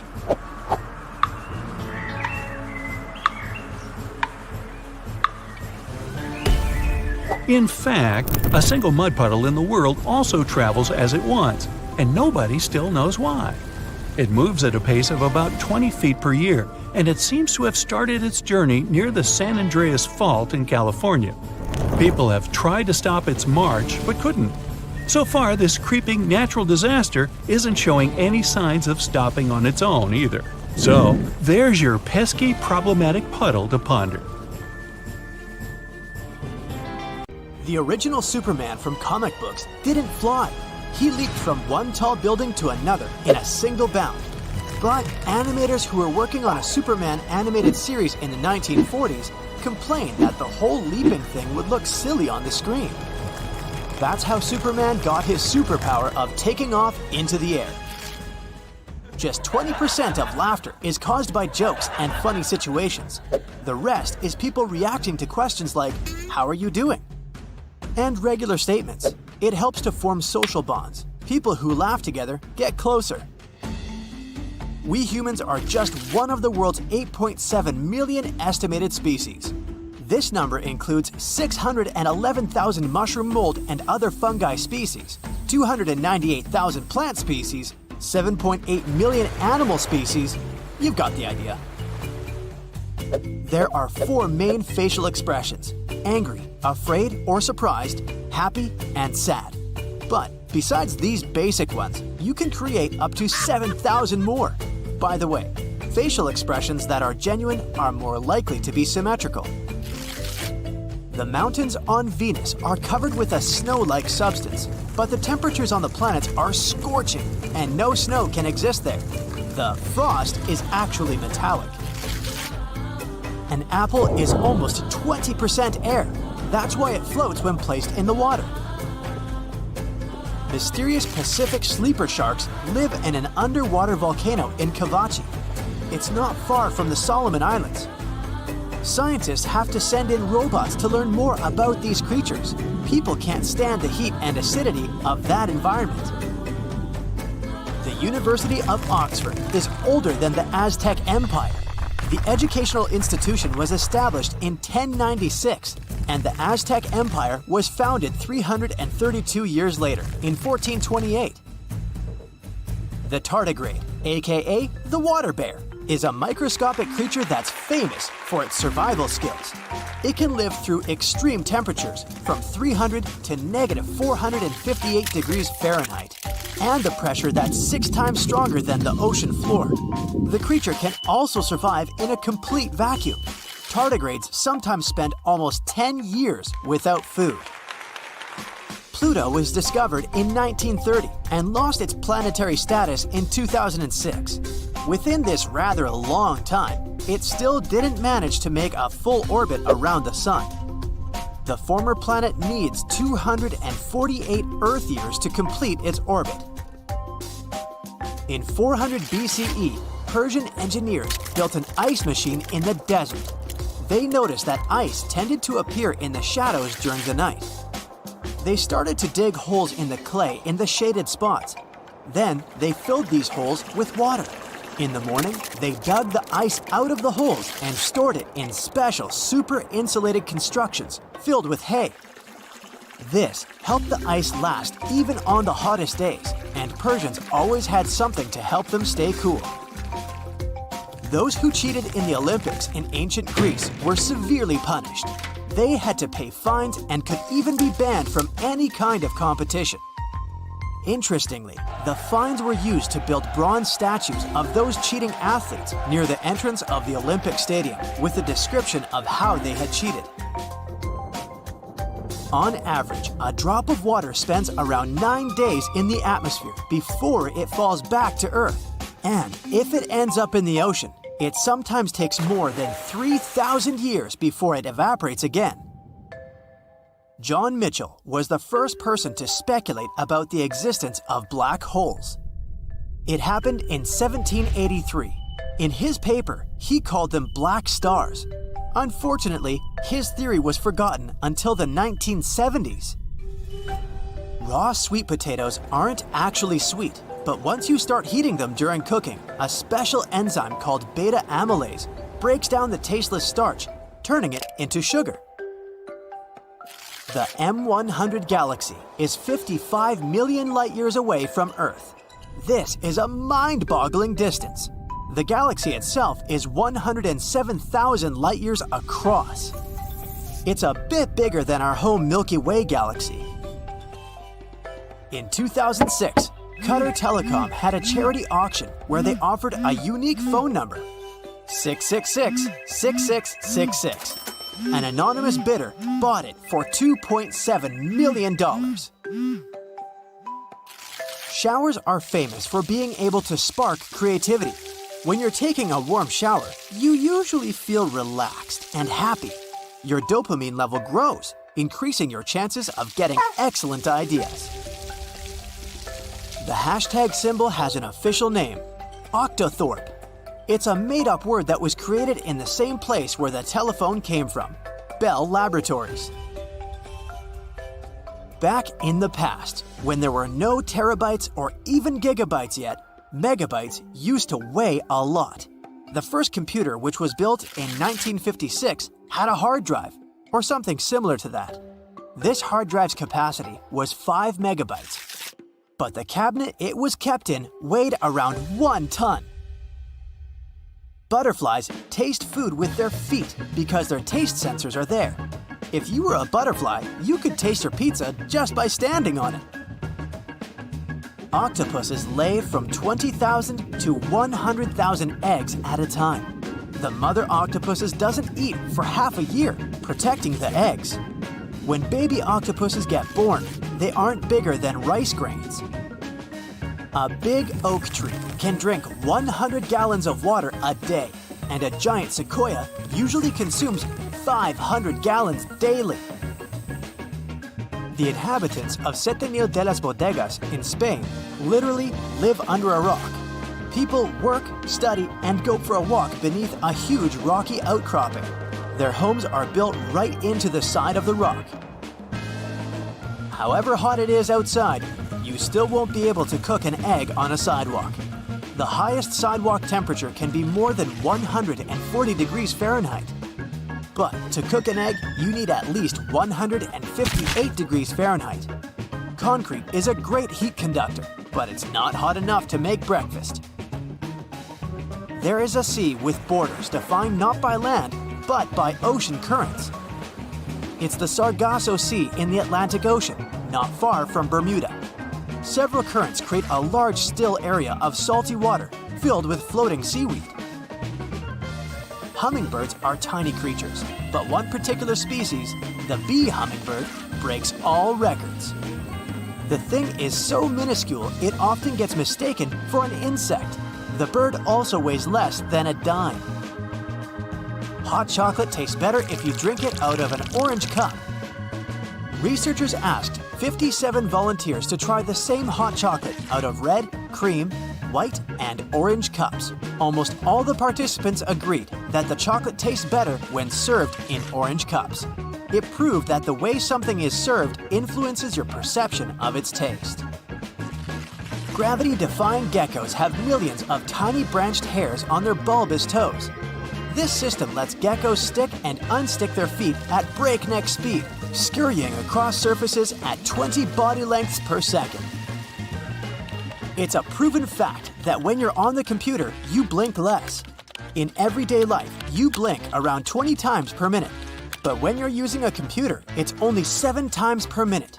What's even more interesting, you also read 10% more slowly when you're looking at a computer screen or any other electronic device. African buffalo herds often make decisions by voting. For example, when they choose where to travel, animals would stand up one by one, look in a particular direction, and then lie down again. In most cases, the herd then moves in the direction that's got the most looks. One bamboo species holds the world record for being the fastest growing on Earth. It grows 35 inches per day. When some Massachusetts residents feel like playing a song or two instead of grabbing a guitar, they go for a typewriter. In 2004, the Boston Typewriter Orchestra performed for the first time. The orchestra members produced unusual music with the help of old typewriters and have already released one album. The horseshoe crab has eyes all over its body. The creature has 10 of them, some on top of the animal shell, some down on its tail, and the rest near its mouth. All these eyes help the crab get around.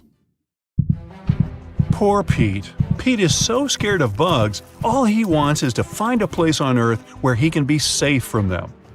After years of research and traveling, he eventually finds the place to go – Antarctica. Pete makes it there, confident that bugs wouldn't survive in the cold. Little did he know that insects are on every continent of this planet. Well, not really. He was kind of right about Antarctica. It isn't home to a lot of bugs. In fact, there are only one true species of insect that calls this place home. It's a wingless midge called Belgica antarctica. This fly is tiny, but it's still Antarctica's largest terrestrial bug. Okay, so we've established there's literally no place on Earth you can escape insects. Well, that's not really true either. You might need to learn to swim, though, as the only place that doesn't have any bugs living within is the Earth's surface covered by the ocean. But why do insects hate it here so much? No one could really come up with a definitive explanation, but some think it's because the oceans lack the plants that insects use for food and shelter. They might as well be the largest network of secret agents on the planet, as insects have ears all over the place. Most of the time, though, these ears are not on their heads. Some have ears on their wings, some on their legs, and some even on their abdomens and necks. A lot of these bugs live pretty lonely lives, but there are some of them that actually have families, like the best beetles, for example. They can form family-like units in which both parents work to raise their young. They also have their own vocabulary and speak to each other by squeaking. Should an insect ever fall from a certain height, does it sustain any damage? Well, the subject is a bit more complex, but let's take ants, for example. They don't take any fall damage, and that's because they're so small. A lot of other bugs can technically fall from a height of miles and still be fine. The explanation has a lot to do with math and physics, which the bugs themselves have no time to study. But to put it simply, they're not nearly heavy enough to impact the surface they hit. As they fall, they don't actually gather speed, they slow down. An ant's relatively large surface area for that tiny weight creates a lot of drag as it moves through the air, so it ends up slowing down as it reaches the end of its flight. Speaking of ants, wasn't I doing that? There are about 1 quadrillion of them on the planet at any given moment. That's about 1.4 million ants per human, calculated for a world population of 7.3 billion people. If we put it that way, it's their planet, right? It's hard to imagine a fruit fly with an astronaut helmet on, but they were indeed the first living creatures to be launched into space. That was back in 1947, when they waved goodbye to the Earth in a V-2 rocket, reached an altitude of about 68 miles in less than 200 seconds. They then returned to Earth by parachute. Not all insects are that lucky. For example, caterpillars have a total of 12 eyes but are basically blind. Their simple little eyes can only distinguish between light and dark, so they can't actually see a clear picture of what's in front of them. And no, glasses won't help if that's what you're thinking. Some insects actually put a lot of work into their dating life. A good example is the stoneflies, which do push-ups to attract the ladies. Did you know butterflies taste the surroundings with their feet? Heard that right. That's because they have taste sensors on their feet that help them find food. So they stand on a leaf and give it a taste. If they figure out the plant is something that their caterpillars can eat, they place their eggs in this spot. But how do they eat, since they can't bite or chew? Well, they use their long tongue, which looks more like a tube, called a proboscis. It's basically a straw that helps butterflies to slurp up liquids, like nectar, for example. The ancestors of this crafty creature had lived on this planet way before the dinosaurs themselves. Fossil records show that ancient grasshoppers first came up more than 300 million years ago. Ever heard of bugs that are fans of rock music? Well, in a way, termites do, sort of, prefer this sound. Termites chew away at wood to figure out what kind of wood they have lying around. They use vibrations. Why? Because it helps them find the best source of food. If there's heavy metal or rock music playing, they can chew through the wood faster than at their regular speed. Do they slow their chewing down with Brahms or Bach, or just go to sleep? This is one type of insect you'll surely find difficult to see. This master of disguise looks like a leaf. Throughout their existence, they managed to develop this type of camouflage so the predators miss them in plain sight. They can even rock back and forth to copy the movement made by leaves blown by the wind. Nature has its own weather forecasters, the mighty crickets. Well, they work more like a thermometer, if you like. Turns out you can manually calculate the temperature outside by counting the cricket chirps you hear in a minute and then divide it by 4. You should then add 40 to that number you get, and there you have it, an estimated temperature number in Fahrenheit. Crickets even have their own unique song, which they use to attract mates and defend their territory. Yes, music that repels and attracts at the same time. You should consider ladybugs if you're interested in free gardening services. That's because they feed on other insects, some that can actually damage your plants. They can keep fruit flies and other mites at bay. A ladybug might end up eating more than 5,000 insects in its lifetime, which adds up to about a year. Let's get into some awesome data about the busy bees. Their wings can beat 190 times per second. Now, I'll do the math for you. That's 11,400 times a minute. What a workout! Well, they do need that strength, since a single honeybee colony can produce around 220 pounds of honey each year. That's a staggering 220 jars. It's nature's equivalent of a factory. But you'd have to teach bees to make honey. It's not in their instinct to do so. Another fascinating aspect of bees' life is that the temperature inside any beehive is always around 93 degrees, regardless of the outside weather. That's because they're really good at insulating their surroundings. Bees also have different stomachs for eating and for storing honey. It's the bee's equivalent of not doing business while you're eating. Okay, now don't jump out of your chair just yet, as you might actually enjoy some of these facts about spiders. They do help a lot with maintaining our crops free from other insects. So, if you think about it, we do have something to thank them for. Their eyesight is also incredible. They can see spectrums of light that we can't, like UVA and UVB light. And speaking of their superpowers, a strand of spider silk is 5 times stronger than a strand of steel, of the same thickness, of course. Some scientists believe that if spiders were as large as humans, certainly hope not, their web could stop objects as big as airplanes. And that spider silk, it's actually a liquid, but it does harden when exposed to air. They're also quite sneaky themselves and have evolved to look more like ants. Why? So they can better avoid other predators and hunt ants better. Spiders don't have wings, that's for sure, but the jumping ones can hop up to 50 times their own length. Well, otherwise, I still get the heebie-jeebies when I think about spiders. How about you? Many people believe our ancestors were monosyllabic grunters, but according to a new study from the University of Western Australia, this might not be the case. The primary purpose of any language is to convey some meaning, right? So, researchers believe that nonverbal communication most likely came before oral language. To test this, they asked a group of people to play a communication game similar to charades. They put people speaking different languages and from different cultures in one room and told them to communicate through gestures. No grunts allowed. The results were astonishing. Scientists confirmed that many gestures apparently have universal meaning. This way, people understand each other more easily than with any other type of vocalization. If I make the shape of a heart with my hands, you'll get what I mean, right? Speaking of languages, did you know that the last letter added to the English alphabet wasn't Z? It was actually J.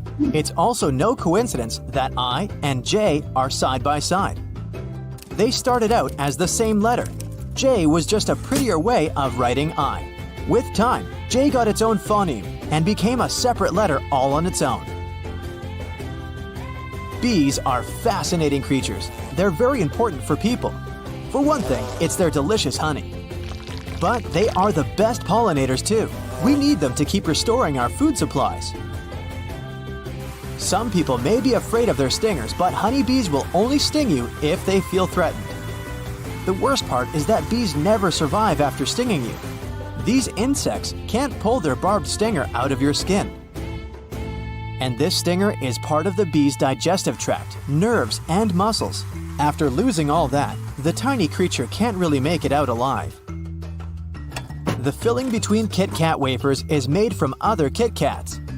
When something goes wrong during the production, for example, a Kit Kat bar has too many bubbles or other imperfections, nothing goes to waste. Such sweets get melted into a paste, and then these substandard Kit Kats are used to fill in other Kit Kat bars. Oreology is a field of science that studies Oreos. Yes, the cookies. The flow and fracture of Oreos are the subject of several scientific experiments. Researchers are doing everything in their power to answer this question. Why does all the cream remain only on one side of the Oreo? Grab an Oreo and break it apart the way you normally do it. See what I mean? Rheologists are physicists who study complex fluids. After analyzing the Oreo filling, they classified it as a flowable soft solid.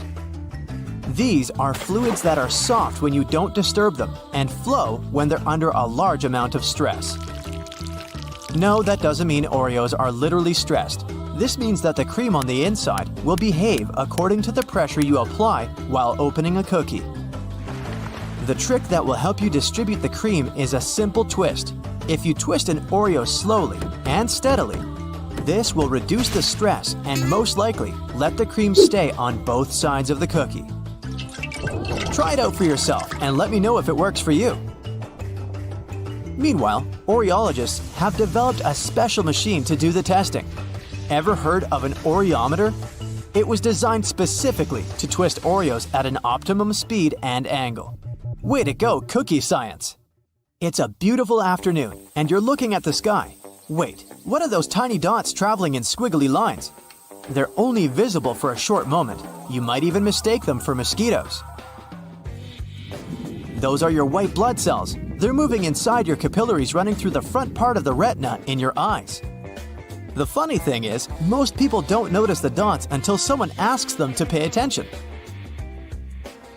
The Ring of Fire is not only the name of a popular song, it's also a horseshoe-shaped area in the Pacific Ocean. It's about 25,000 miles long and contains around 450 volcanoes. It's the most seismically active place on Earth. Over 75% of all active and sleeping volcanoes in the world are located in the Ring of Fire. No wonder around 90% of all earthquakes happen in this area. Oh, and by the way, the deepest trench on the planet is also located there. The Mariana Trench is one of the most famous features of the Ring of Fire. Its deepest point, the Challenger Deep, lies 36,070 feet below sea level. Funny fact, before color television appeared in the 1950s, 75% of people claimed they saw black and white dreams. But these days, the same study has found out that only 12% of people still dream in black and white. Scientists think they've found an explanation for this. It turns out that those who grew up watching black and white television more often have monochrome dreams. Why so serious? In the 1800s, having a photograph of yourself was a big luxury. Smiling in pictures was considered childish and even impolite. That and, well, a lack of proper dental hygiene. Photographers told these people posing for their pictures to say prunes instead of cheese. This word kept people's mouths shut. That's why all our ancestors look as if they've eaten something sour before posing for a photo. When going somewhere by city bus, you don't have to wear a seatbelt. You might have thought that this goes against every traffic rule you can imagine, but that's not exactly the case. There are several reasons why buses have no seatbelts. In case of an emergency, passengers need to be able to get off as fast as possible. If they have their seatbelts on, they'll waste precious time unbuckling them. Secondly, a bus is a heavy vehicle. In case of a crash, it stops more slowly than a car. So, even though the passengers will feel the impact, they won't get seriously hurt. That's also the reason why people are allowed to remain standing on a moving bus. Imagine you're on a date and have accidentally, or not, ordered a garlic pizza. You check your pockets and, oh no, you haven't brought your breath mints with you. No worries, this little trick can help you get out of trouble. All you need to do is order a cucumber salad or anything with celery. These fibrous vegetables can wash away odor-causing bacteria and help you get rid of bad breath. Try holding a slice of cucumber between your tongue and the roof of your mouth. It'll be the same or even better than a breath mint. Here's a riddle for you. A pointy mustache, melting clocks, and the Chupa Chups logo. What do these things have in common? It turns out Salvador Dali was the very person who designed the logo of Chupa Chups.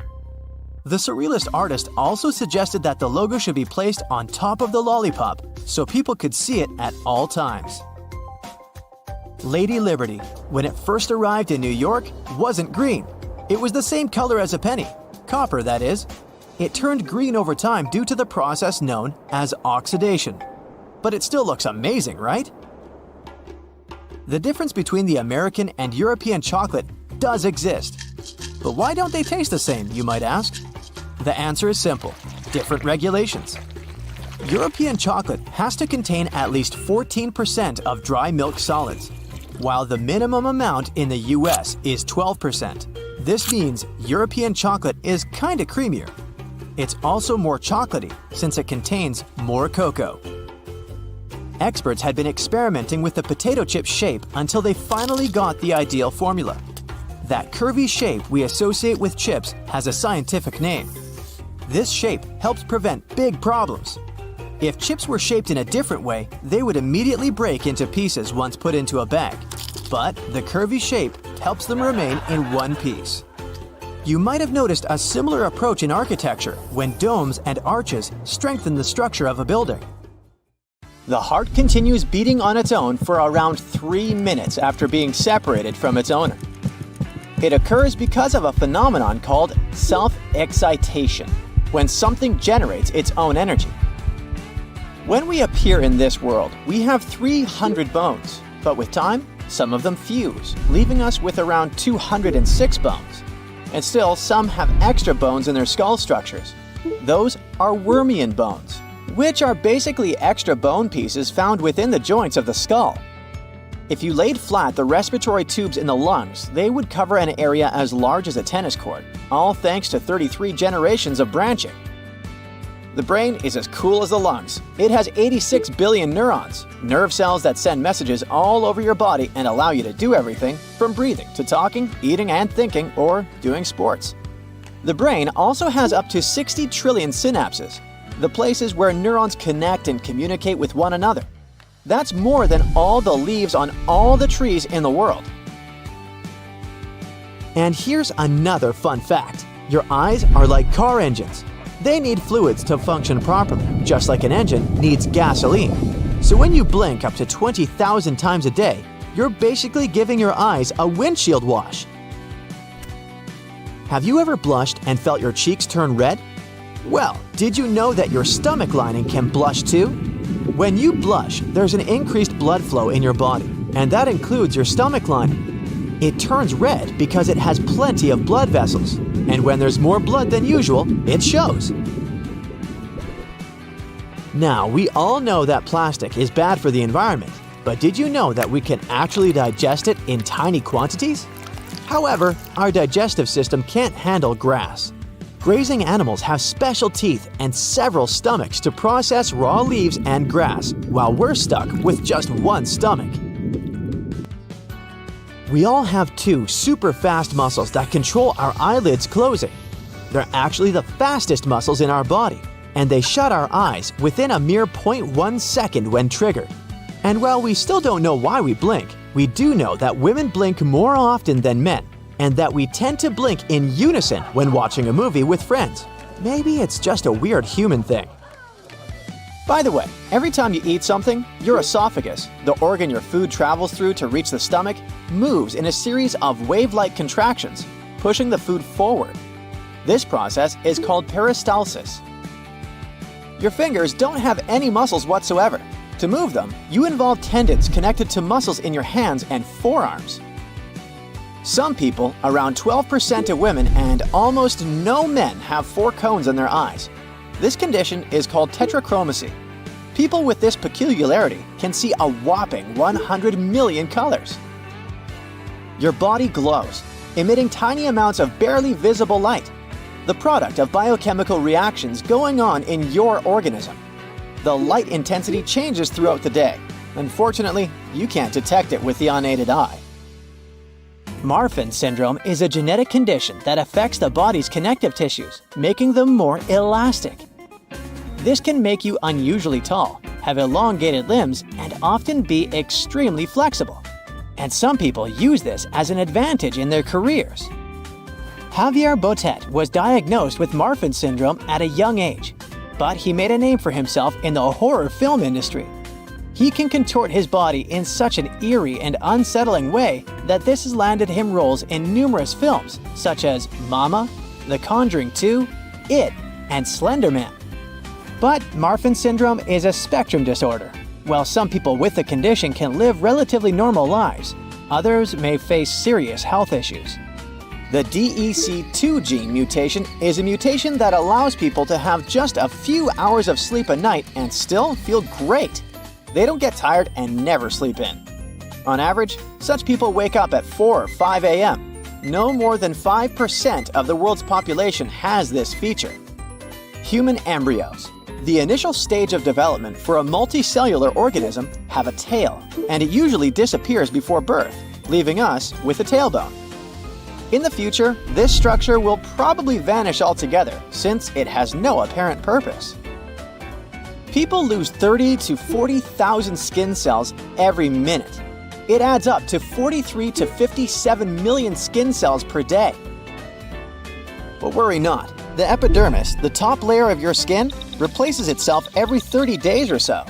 If this process happens faster, it can lead to skin flaking and irritation.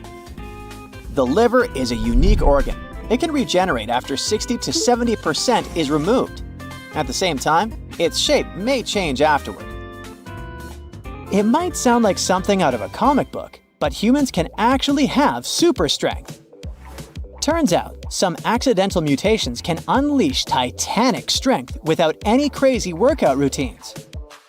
There are 2 proteins in our body, myostatin and activin A, that usually are secreted by muscle cells to suppress excessive growth. In other words, these 2 help regulate the size and number of your muscle cells, so you don't end up accidentally looking like Schwarzenegger. But as you can guess, some do end up like that. People with this genetic condition don't produce these proteins. Without hitting the gym, they can naturally grow their muscles extraordinarily large, resulting in super strength. It's called myostatin-related muscle hypertrophy. Sounds kinda dangerous, right? And it is. When you become a Superman, there's also the risk of muscle imbalance, heart and joint issues, and other problems. When you swallow, it takes the food from 5 to 8 seconds to travel from the mouth down to the stomach. Your eyes have 3 kinds of cones: red, blue, and green. Thanks to them, you can perceive around 1 million colors. Your hard-working heart will beat around 2.5 to 3 billion times and pump approximately 100 million gallons of blood in your lifetime. Speaking of your skull, it isn't a solid structure. It consists of 22 bones. 8 of them protect the brain and 14 form the facial skeleton. And since we're on the topic of the human head, the part of your brain that's responsible for vision is in the back of your head. Interestingly, the right side of your brain controls the vision on the left side, and vice versa. Breathing isn't only about moving the air inside and outside. It's about the way you do it, because it can literally affect your face shape. If you breathe through your nose, you'll get well-defined cheekbones over time. It will also make your face wider because your tongue will exert force against your jaw. If you breathe through your mouth, your tongue won't have a place to rest. It will change your facial structure as time goes by. Your face can be more narrow and your cheekbones won't be that visible. Also, if you're a mouth breather, you'd probably tend to tilt your head backwards more. This way, you increase cranial contents in the back part of your brain and directly change your entire posture, along with the shape of your neck and face. It's possible to taste your food without saliva. That's because the chemicals in your food must be dissolved in saliva before they get detected by your taste buds. By the way, each of your taste buds works as a mini computer. It consists of up to 100 cells that analyze taste information. Anyway, speaking of food, eating too many carrots can indeed make your skin orange because of the high amount of beta-carotene this vegetable contains. If you have too much of this compound in your bloodstream, it'll gather in parts of your body with thicker skin, such as the soles of your feet, knees, elbows, palms, and even certain areas around your nose. But you can easily reverse this condition by eating fewer carrots. The chin muscles, aka the mentalis muscles, look like creepy, tiny tentacles. And still, they make it possible for you to create different facial expressions involving the lips, chin, and cheeks. Your small intestine is actually not so small. It's taller than you are, measuring from 9 to 16 feet. The cornea, that transparent front cover on your eyes, doesn't have any blood supply. It receives oxygen directly from the air. Our lungs are the only organs that can float on the water. All because they're made up of around 300 million balloon-like structures called alveoli. Your bones are 4 times harder than concrete. The strongest bone in your body is the femur. It can support up to 30 times the weight of a grown-up person. Even crazier is that our bones are made up of composite material, meaning they're both hard and elastic at the same time. The outer layer of your skin is thicker on your feet than on other parts of your body. The heart has its own electrical system and can continue beating even when it's disconnected from the body. The average lifespan of one eyebrow hair is 4 months. We spend 40% of our life with our eyes closed. Most of that time is when we're sleeping, but don't forget to count blinking too, or while driving. In an adult, the blood makes up 7 to 8% of the total body weight. About 55% of your blood is liquid plasma. The rest is red and white blood cells and platelets. They form clots and prevent bleeding. The density of your brain increases throughout your whole life, all because new neural connections pop up. And they appear because the structure of your brain keeps changing too.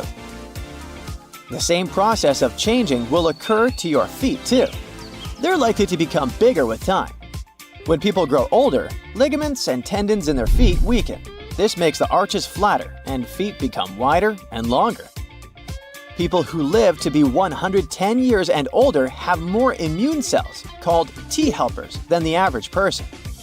These cells are likely to protect them from viruses and other health problems. The human brain is sometimes called a random thought generator for a reason. More than 48 thoughts appear in your brain in just 1 minute. It's almost 3,000 thoughts per hour and 69,000 per day.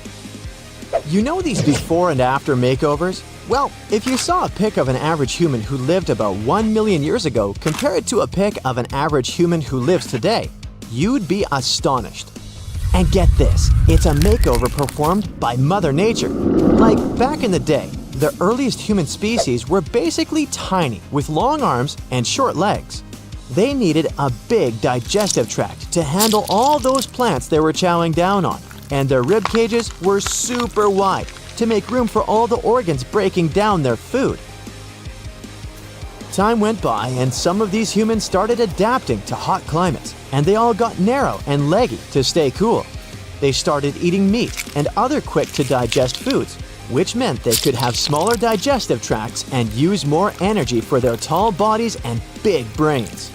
And when humans spread to colder climates, they evolved short, wide bodies to conserve heat, but they still loved their raw meat and cooked food, which could be easily processed in a short digestive tract.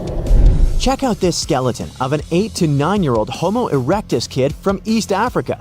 He was already 5 feet 3 inches tall and weighed 106 pounds. If he had grown up, he could have been almost 6 feet tall.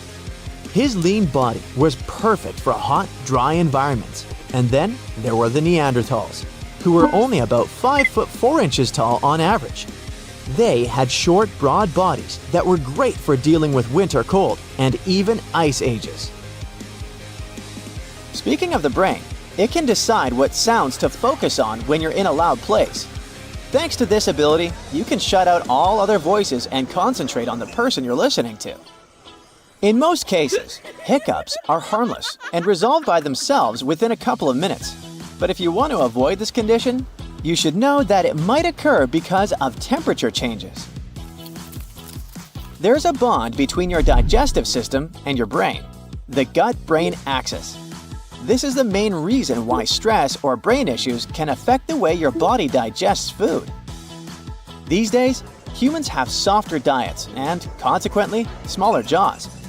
That's why wisdom teeth aren't really necessary, and around 20% of people don't have all 4 of them. The vomeronasal organ helps some animals detect pheromones. Some have vestigial VNO too, but it's mostly non-functional and is likely to disappear with time. You flex that strong handshake and think it's all because of your gym grind? Ha! Turns out your pinky finger is the real MVP. No joke. Believe it or not, that little finger packs a punch and is responsible for 50% of your hand strength. Who knew the underdog could be such a powerhouse? Your toes are like 2 little homies that carry almost half of your body weight. And don't even listen to people who say you don't need them. Your toes are the most important guys when it comes to walking and pushing you forward. Our hair color is easily explained by genes. There are not more than 2% of people with natural red hair. They're followed by blondes, about 3%, and by all the varieties of brown shades, only about 11%. The vast majority goes to black hair, including very dark brown.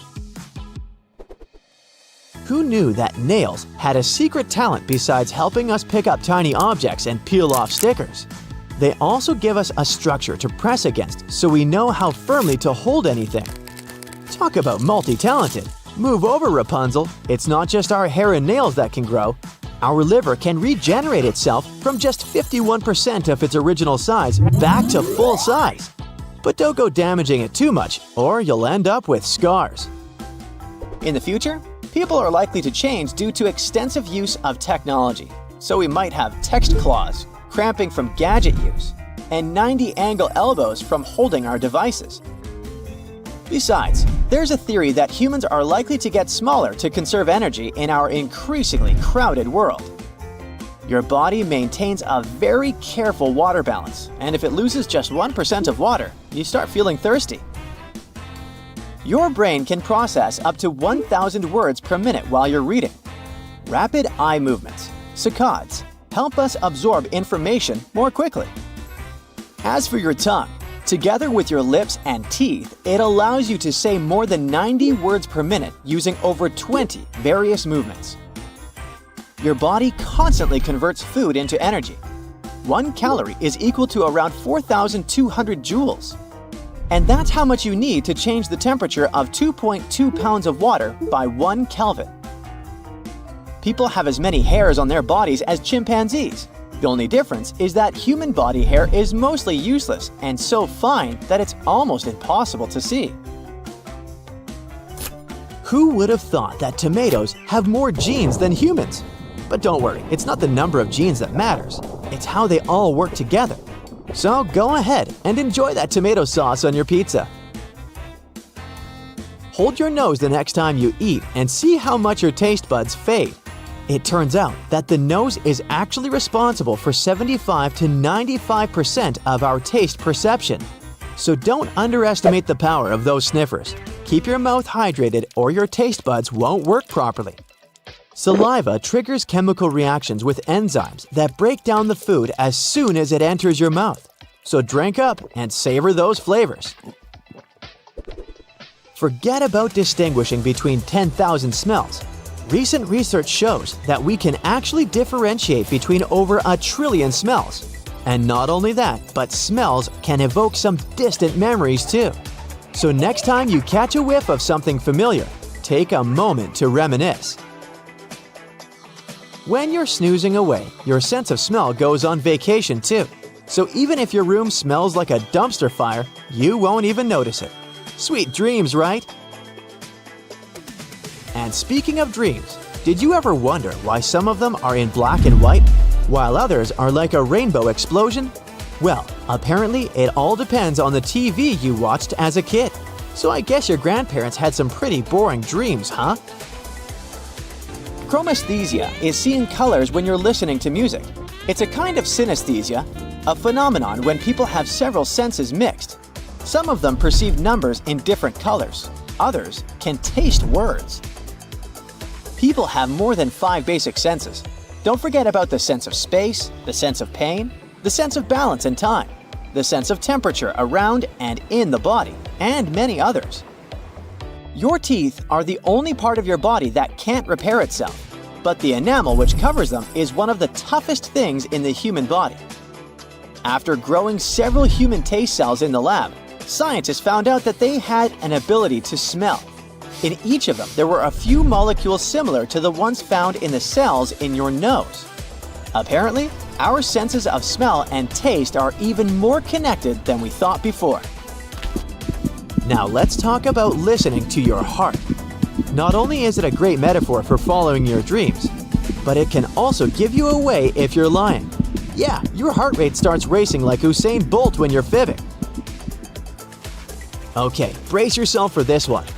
Even if you brush your teeth like a champ and use mouthwash like it's going out of style, your mouth is still a germ hotspot. Gross, right? But don't worry, most of those bacteria are actually good for us and keep the bad stuff away. But wait, there's more. The belly button is actually the second dirtiest place on our bodies. Yeah, I know, who knew? Since we don't really use it after we're born, it becomes a breeding ground for all kinds of icky stuff. It's got over 2,300 bacterial species living in there. So maybe it's time to give our belly button some extra TLC. A beverage as black as ink, useful against numerous health conditions. It's made of water and the fruit from a bush called bunu. You must have guessed. It's a description of coffee.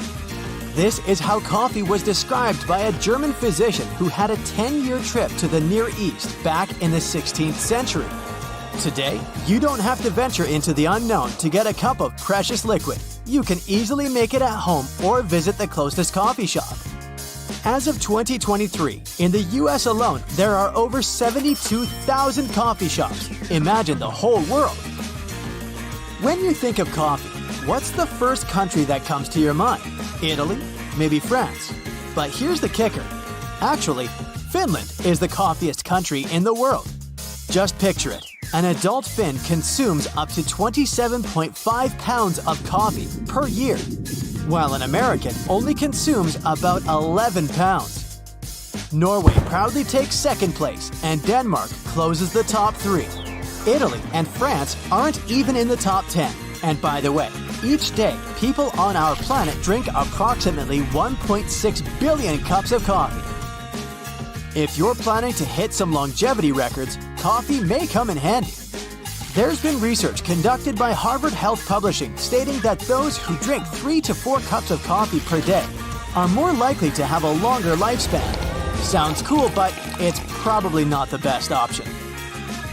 One of the world's most famous supercentenarians, Jeanne Calment, acknowledged that she would drink coffee with milk for breakfast.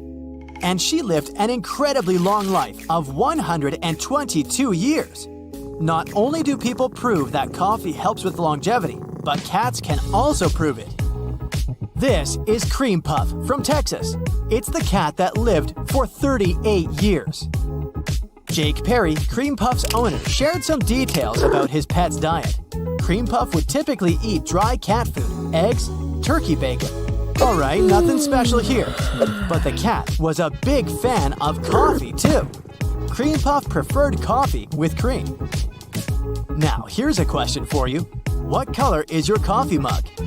Thing is, it matters a lot what you drink from. There are certain colors, for example, lead-based glaze that can release toxic substances in your drink.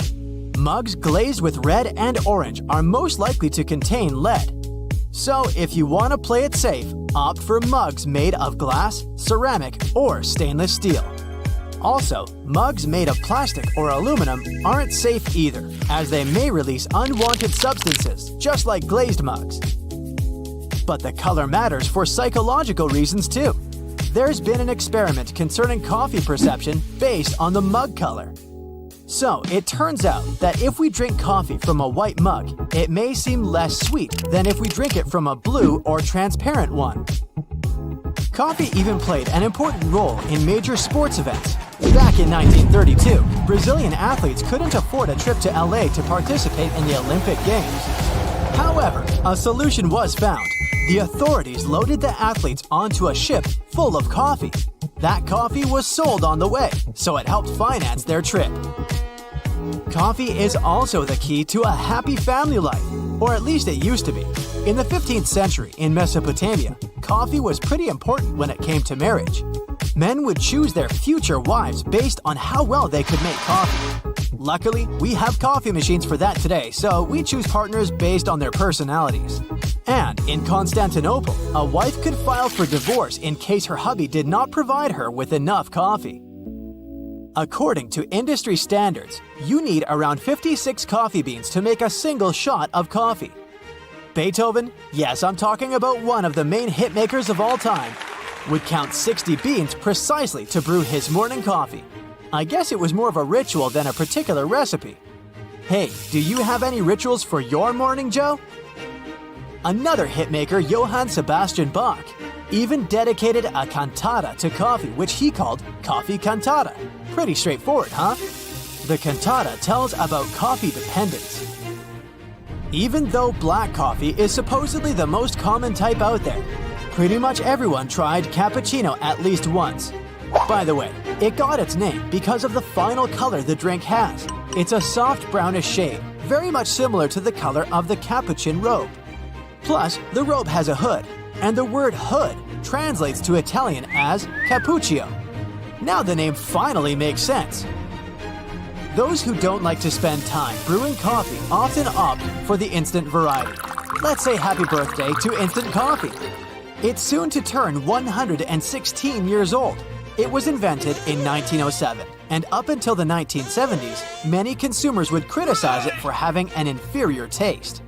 However, in the 1970s, the technology changed, and the manufacturers claimed it tasted almost like freshly brewed coffee. Also, instant coffee created another popular thing: coffee vending machines. The first prototype was invented back in 1947, and they've been with us ever since the 1950s. There are also some products you don't really want to combine coffee with. Number 1.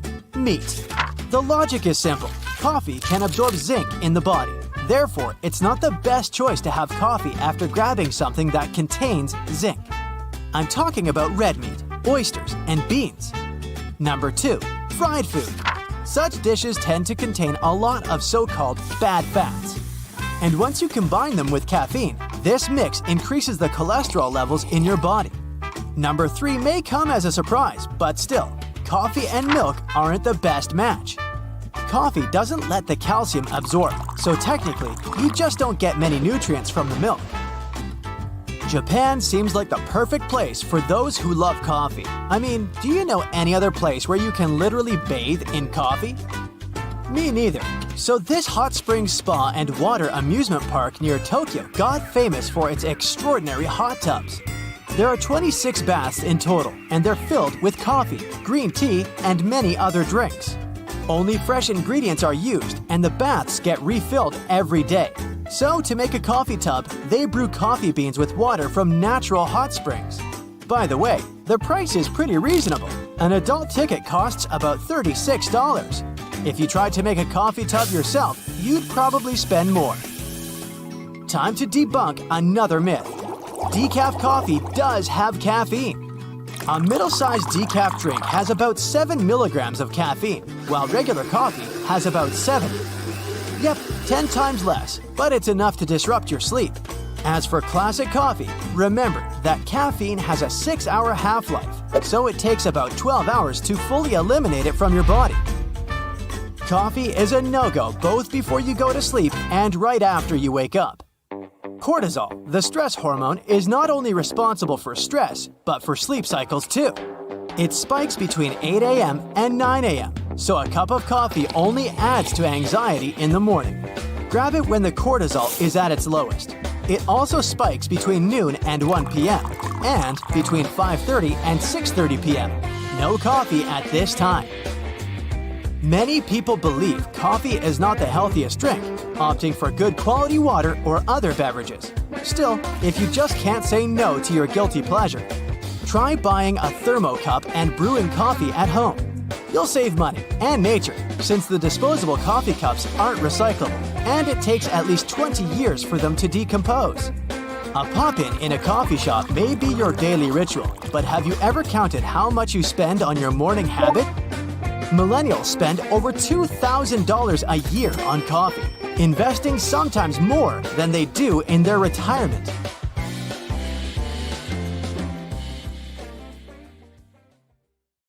Today, we're going to reveal some fast food secrets. By now, we've all learned that we never get the exact same food that we see in ads. But there is way more stuff to know about how fast food companies make us buy stuff. It's like they make your brain order, "Ooh, I've seen something delicious. Get that for me ASAP. Ooh." Well, imagine entering a food court and smelling all that beautiful food. As you walk by, one smell stands out from the others. Fresh baked Cinnabon. Yeah, they do bake them, but the smell that reaches your nose doesn't come straight from the oven. Cinnabon bakery chains place their ovens near their front door to attract customers. That smell isn't just coming from the oven, though. The staff heats baking sheets with sprinkled cinnamon and brown sugar to keep the sweet aroma in the air all day long. These smells make you feel hungry, even though your stomach isn't empty. Let me introduce you to aroma marketing. The aim here is to make products irresistible. Did you notice the unique scent of crispy fries from McDonald's? It's the same smell in all stores worldwide. This is a pre-planned strategy. You smell these aromas and your body increases ghrelin production. Ghrelin is the hunger hormone, by the way. Your stomach produces it, so yeah, these smells can stimulate your appetite. Another strategy to lure customers is to use the power of colors. They also trigger your appetite. Think about the most famous fast food restaurant logos and the colors used inside and in their branding. Slogans, mascots, or meals can change, but nearly all well-known fast food chains go with a similar color palette. There's no coincidence. Research proves that these warm colors activate your hunger. Also, they grab your attention. Think about it as a traffic light or a stop sign. You kind of want to stop. Now, in the past, people burned many calories to find food. Are you going to hunt some animals and gather some herbs? No. You just need to walk into a cafe around the corner to get your food in 5 minutes. Since this food is not expensive and is served fast, your brain's reward system favors it. Convenience is also addictive, like sugar. Brands are aware of this, and this leads us to the next fact. Businesses know how our brains work and manipulate them. If you're asked if you want to have a larger size of fries or drink, it's likely you'll say yes. Every brand earns millions of dollars just by upsizing the menus, for instance. Upsizing costs less, but oops, you've actually just spent more than you intended. The pricing format and dollar menu are also a part of this trick. You see numbers advertised as only $5.89. It's almost $6, but your brain associates it with the number 5 because you see 5 written there, not 6. Plus, the currency signs are sometimes small and hard to read. You go for a la carte option, but they're placed on the sides and extra value meals flash out. When you look at the prices, a place in your brain called the orbitofrontal cortex takes control. Research shows that when a person buys something, knowing there's a better deal among the options, the brain activity shows signs of pain. There's a good offer, but if you take it, you end up eating more. Maybe you only want to buy a burger and you end up with fries and a drink. On the other hand, it's good if that was your intention all along. I can't argue with that. Do you know that your burgers are wrapped in grease-repelling paper? This means that this paper might contain harmful chemicals. Researchers tested samples taken from 400 containers and wrappers from fast food chains. They discovered that 38% of sandwich and burger wrappers contain fluorine, a rather toxic substance. And it's not just sandwich and burger wrappers. They found that 56% of dessert and bread wrappers and 20% of French fry sleeves contain fluorine. So, sadly, not just fast food, but also its packaging can be harmful. Now here's another trick. When you're on your way to get a snack from the drive-thru, the machines will recognize your license plate, and based on your previous purchases, they will flash similar options in front of you. Another thing about drive-thrus is that they place cameras there. Sometimes you just talk through the buzzer. You can't see the staff, but beware, they can see you in some chains. Those use devices like magnetic sensors to notice vehicles. Then employees get notified via their headsets. They press a special button to activate their mics. Without sensors, cameras, and windows, how could they see you coming? They aren't psychic. Don't worry much though. Employees probably don't care what you do. I mean, they have a million other things to do instead. Now, let's assume you get a burger from the drive-thru. You have grilled meat in it. Wait a minute, is it really grilled? Shocking news, they add a solution, sort of a sauce with a grilled flavor to the meat, and make those fake grill lines on it. They can't grill meat at such short notice, but people like this look, so they go with this option. Speaking of faking it, fast food is very processed. I mean, the flavor in the burgers and nuggets is often gone in the process level of processed. To compensate for this, companies add special chemicals to give the food taste and aroma. Now earlier, we talked about the tricks companies use in drive-thrus. It's time to reveal the secrets of self-serve kiosks. You tend to spend more when you order your food via these kiosks. Restaurants expect that you'll spend about 20% more. The system in these kiosks is designed to upsell. Cashiers ask you questions, but while using a self-service kiosk, you don't feel rushed or maybe judged for your orders and choices. A lawsuit was filed in the U.S. about one fast food chain's tuna sandwich. It turns out that the ingredient advertised as tuna had no tuna in it. This was concluded by tests run in independent labs with multiple samples taken from this chain in California. The fast food chain said the claims didn't reflect the truth. So, we'll just wait and see. A fact about nuggets is here, and it's proven. This one might be hard to digest, but they often don't contain chicken. Scientists have tested them, and what they found is often only 50% meat. Apparently, there's a thing, sort of a process, called mechanically separated meat, and the remaining product comes from there. Fancy eating a Blizzard cone or parfait from DQ? No one could stop you, but you should know that technically, what you're eating isn't ice cream. Dairy Queen Soft Serve has 5% milk fat. The FDA says that a product has to have at least 10% of milk fat to be considered ice cream. But the company isn't keeping this fact to itself. It's written on its website. Now, what about discount coupons or free products? It's all part of the plan. Some people go to restaurants with coupons. They think, I might also get this or that since I'm already here. Most of them buy something else, and the item they buy is often more expensive than the free item on their coupon. Now sometimes people want to go with healthier options in fast food chains. They might miss the point that healthy might not be healthy at the end of the day if the person orders a sauced chicken salad. They might end up having more calories than they would get from a burger. On top of this, healthier options often cost more in comparison to regular items. Anyway, this is an ever-lengthening list. After all, the fast food industry is huge. We're talking billions of dollars. Maybe that's why it comes with a lot of secrets behind the scenes. We've been talking about all this, and now I want to order a burger.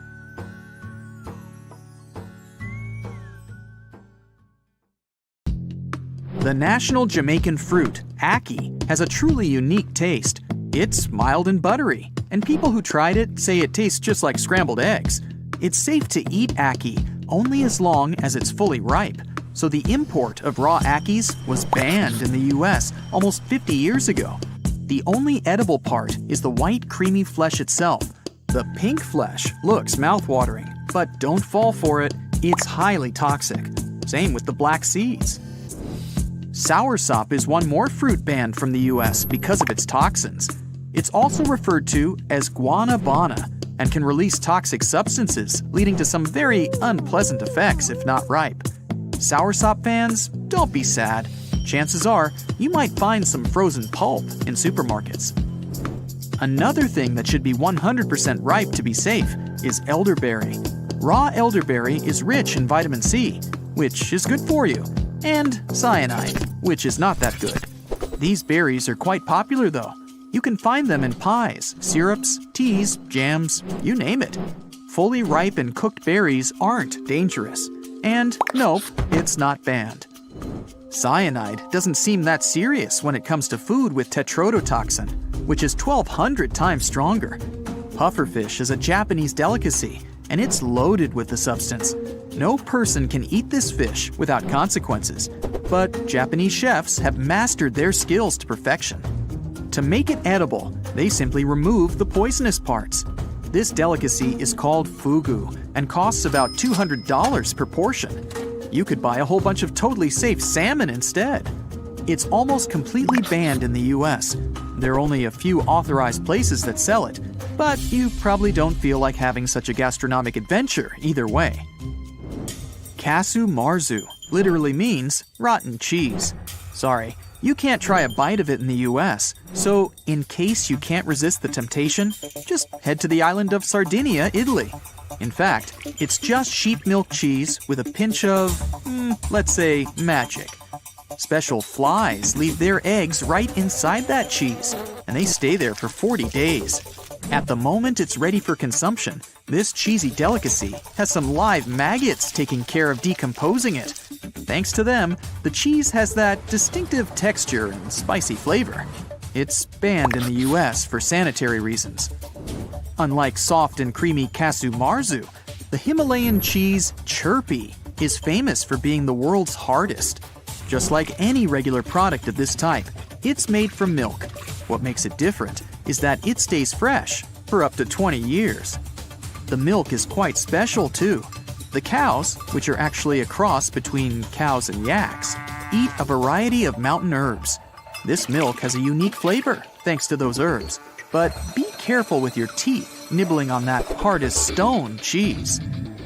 In Singapore, you'll never have cavities because of chewing gum.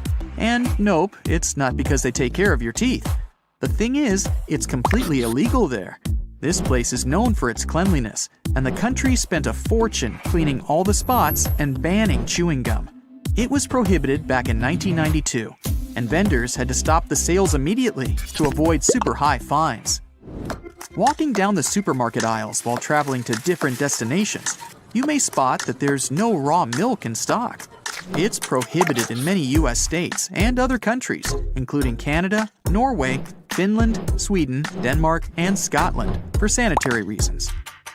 While raw milk is a no-go for Scotland, haggis is completely fine there. Still, it's banned in the US. If you live in the States and you're under 45, chances are you've never tried haggis, since it was prohibited almost half a century ago. This Scottish pudding is made of a full range of sheep's inner parts, mixed with some oatmeal and spiced up with a bunch of minced onions. Oh, and don't forget suet and some broth. The texture is crumbly and coarse, and no surprise, the dish is quite spicy. It's usually served with mashed potatoes or mashed turnip. Cassava is a poisonous tropical root with two types. The sweet variation does contain some cyanide, but it's enough to cook it to reduce the toxic content to a non-toxic level. To get rid of all the toxins in bitter cassava, it's necessary to grate the root, then soak it, and finally cook properly to make it edible. This root is very starchy, and its flavor is really subtle. Cassava can be used just like potatoes, mashed, boiled, or fried. What you think? How about some haggis with mashed cassava instead of potatoes on the side? By the way, harmless potatoes aren't that safe either. It all depends on whether it's ripe or not. So-called green potatoes are full of toxins, and potato sprouts are also quite unsafe. Same with green almonds and cashews, which are full of cyanide if not ripe enough. Luckily, the nuts we get at the supermarket are well processed, which means they're completely safe. Yellow plums, or Mirabelle plums, are banned in all the 50 states of America. These fruits are completely fine, and nothing bad happens if you eat them. But you can only enjoy these plums in Lorraine, France. The importation law is a bit bizarre, and this fruit is of protected origin. If sea bass is the kind of dish you just can't live without, then the UK isn't your destination. This fish has been recently banned there because of declines in the sea bass population. The same goes with beluga caviar in the US. One of the world's most expensive foods can't be found in America because of new regulations protecting the fish. Hey, feel like a burger with freshly cooked meat, the softest bun, and loads of ketchup? Go and grab it. Unless you're a French school student, there's a law in France regulating the use of ketchup in cafeterias for students, and they're only allowed to have it with, you guessed it, French fries. Greenland shark bodies get rid of all the waste they produce, filtering it through their flesh and skin, so no wonder their flesh is toxic. Sounds like a fair reason not to eat them, but not in Iceland. Hakarl, which is processed shark meat, is first hung to dry for 3 to 5 months. In the end, you get something like ammonia-smelling fermented fish with the jelly texture that reminds you of wet bread. Some things get better with age, unless it's food. But there's one cafe in Bangkok where they've been cooking the same beef and noodle soup for 45 years. This potion-like soup has been simmering for over 4 decades. The broth has never been thrown away, and it's always kept overnight for the next day's servings. One of the secrets of the unique flavor is the massive grease rim around the pan that formed because they never washed it. Okay, now I've got the perfect excuse to do the same thing. What? The food just tastes better this way. In Cambodia, you can try a crunchy, crispy snack that tastes somewhat like a crab. It's deep fried and a bit seasoned. The main ingredient is a tarantula. This doesn't quite sound like a lunch. Okay, well, you wouldn't have guessed it if I hadn't told you. This soup that sounds like a tongue twister is definitely scrumptious. The flavor is sharp, yet delicate, and it tastes just like shrimp. Well, this traditional Laotian dish sounds really cool, until you realize it's made of ant eggs. To give it a bit of sourness, they also tend to add a few tiny ants. In Mexico, you don't throw away corn kernels that have turned black because they're rotten. You keep them as a culinary specialty called huitlacoche. Fungus all over the kernel give that earthy, woody smell. Yum, yum. Some dishes just need decoration, especially cakes and pies. In England, there's a pie called stargazy. The name speaks for itself. The sardines, accompanied by potatoes and eggs, peek out of the pie's crust and stare at the skies. And it looks a bit creepy.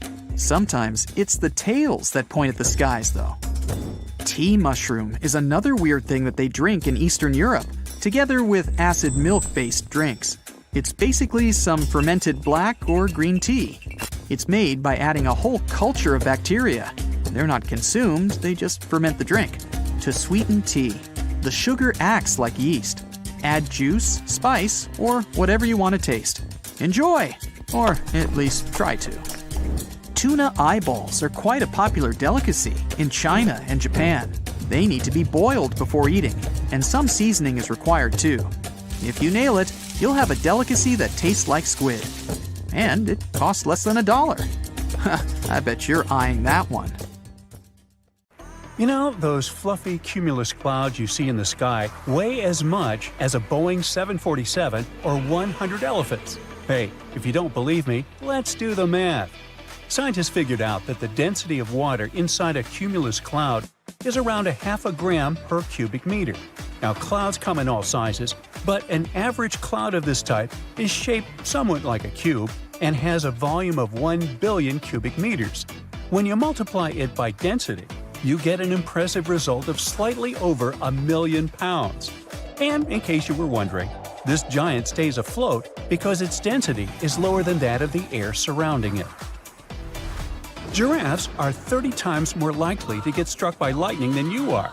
There were 5 official fatal cases involving giraffes and lightning between 1996 and 2010.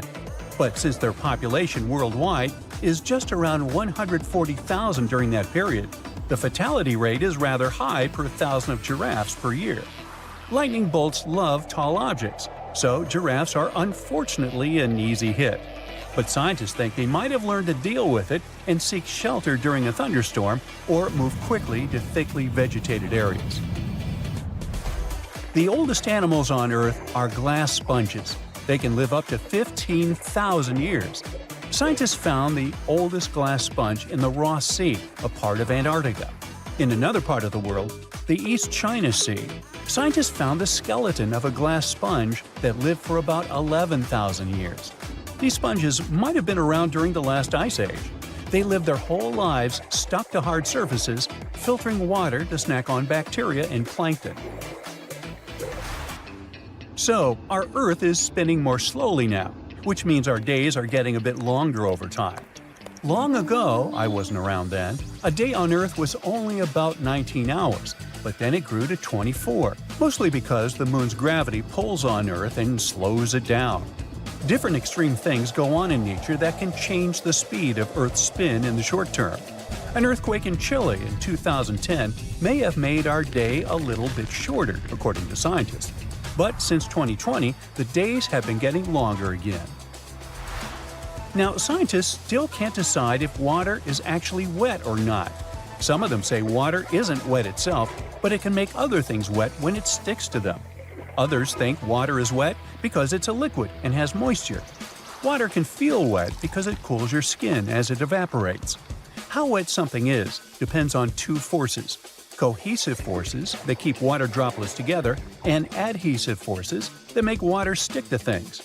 Water doesn't stick well to waterproof fabrics, and they stay dry because cohesive forces are stronger in that case. Guess what? There is no map of the world that would be 100% accurate unless it's life-size. Our planet is round and paper is flat. Duh! Back in the 16th century, Gerardus Mercator designed a cylindrical map projection that is still used and named after him. This concept is good for navigation because the north is always up, but the top and bottom parts get stretched out. So Greenland looks 14 times larger than it really is, and Alaska is the size of Brazil. Around 4 billion years ago, Earth's atmosphere was very different from what we know and love.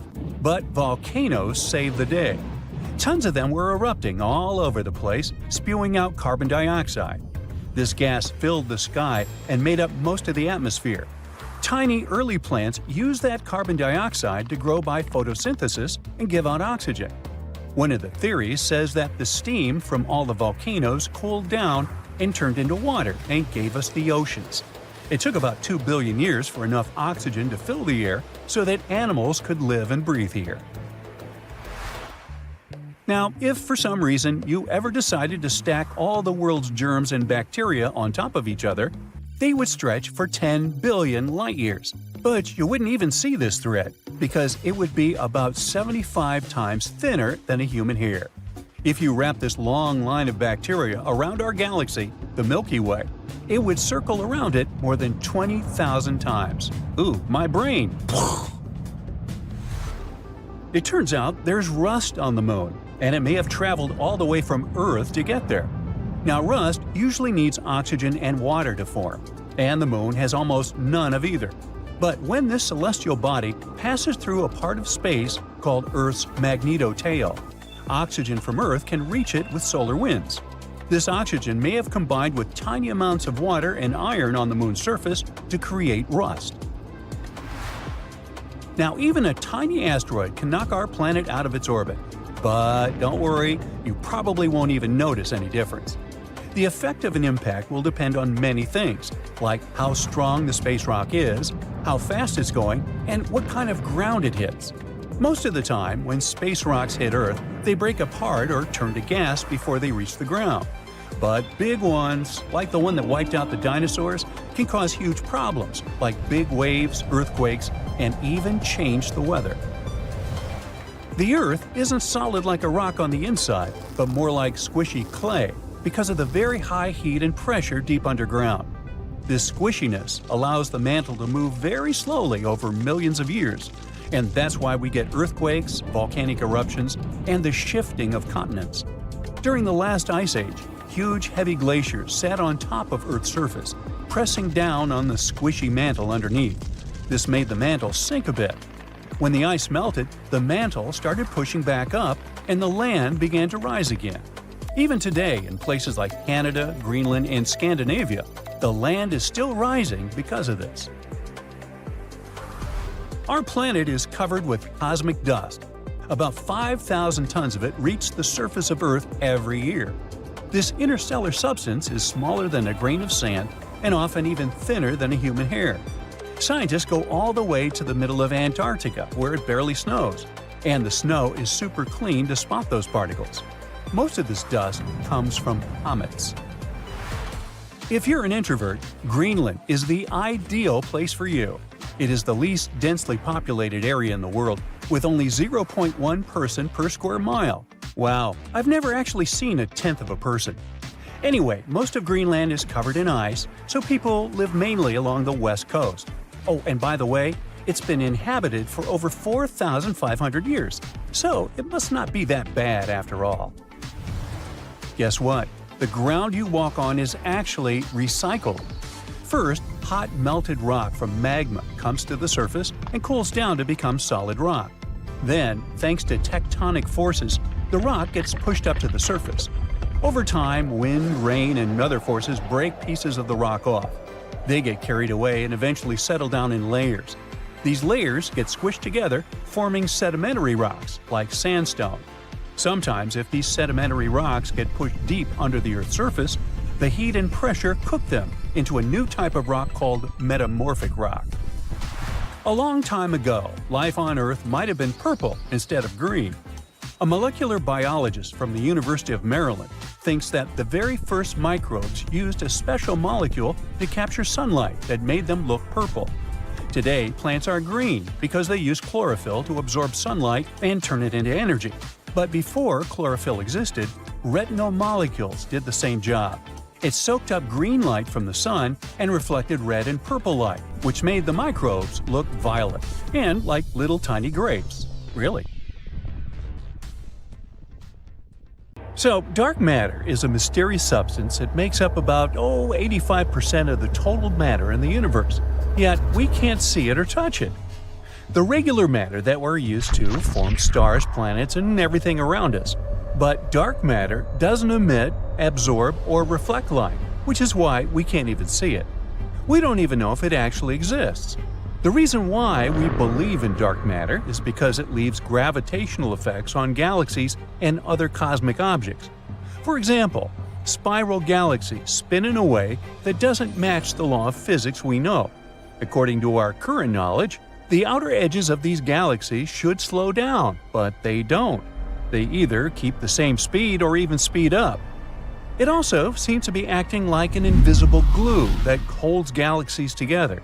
If dark matter didn't add some invisible gravitational mass, the galaxies would literally break apart, not being able to hold stars together.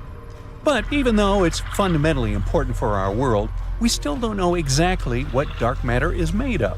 This has been going on for years. Some experiments saw hints of it, but no one's been able to prove it beyond a doubt. Maybe the future circular collider will be able to find it. There's a mysterious force in space that seems to be pulling our entire galaxy, along with many others, toward it. This force is known as the Great Attractor. Wink, wink. It's a crazy massive region in space, about 10 million billion times the mass of our Sun, with a super powerful gravitational pull. Scientists think it might be a super cluster of galaxies, but they're not sure. The problem is, we can't see it directly because it's hidden behind the Milky Way, while the Milky Way itself, horrifyingly, is moving toward it at a speed of about 370 miles per hour. Now, just like with dark matter, we only know it's there because of how it affects the movement of galaxies around it. These galaxies are being pulled toward this region, even though, since the universe is expanding, they should be moving away from each other. What's even weirder is that this great attractor might itself be moving towards something even bigger, the Shapley supercluster. It's the largest concentration of galaxies in our nearby universe.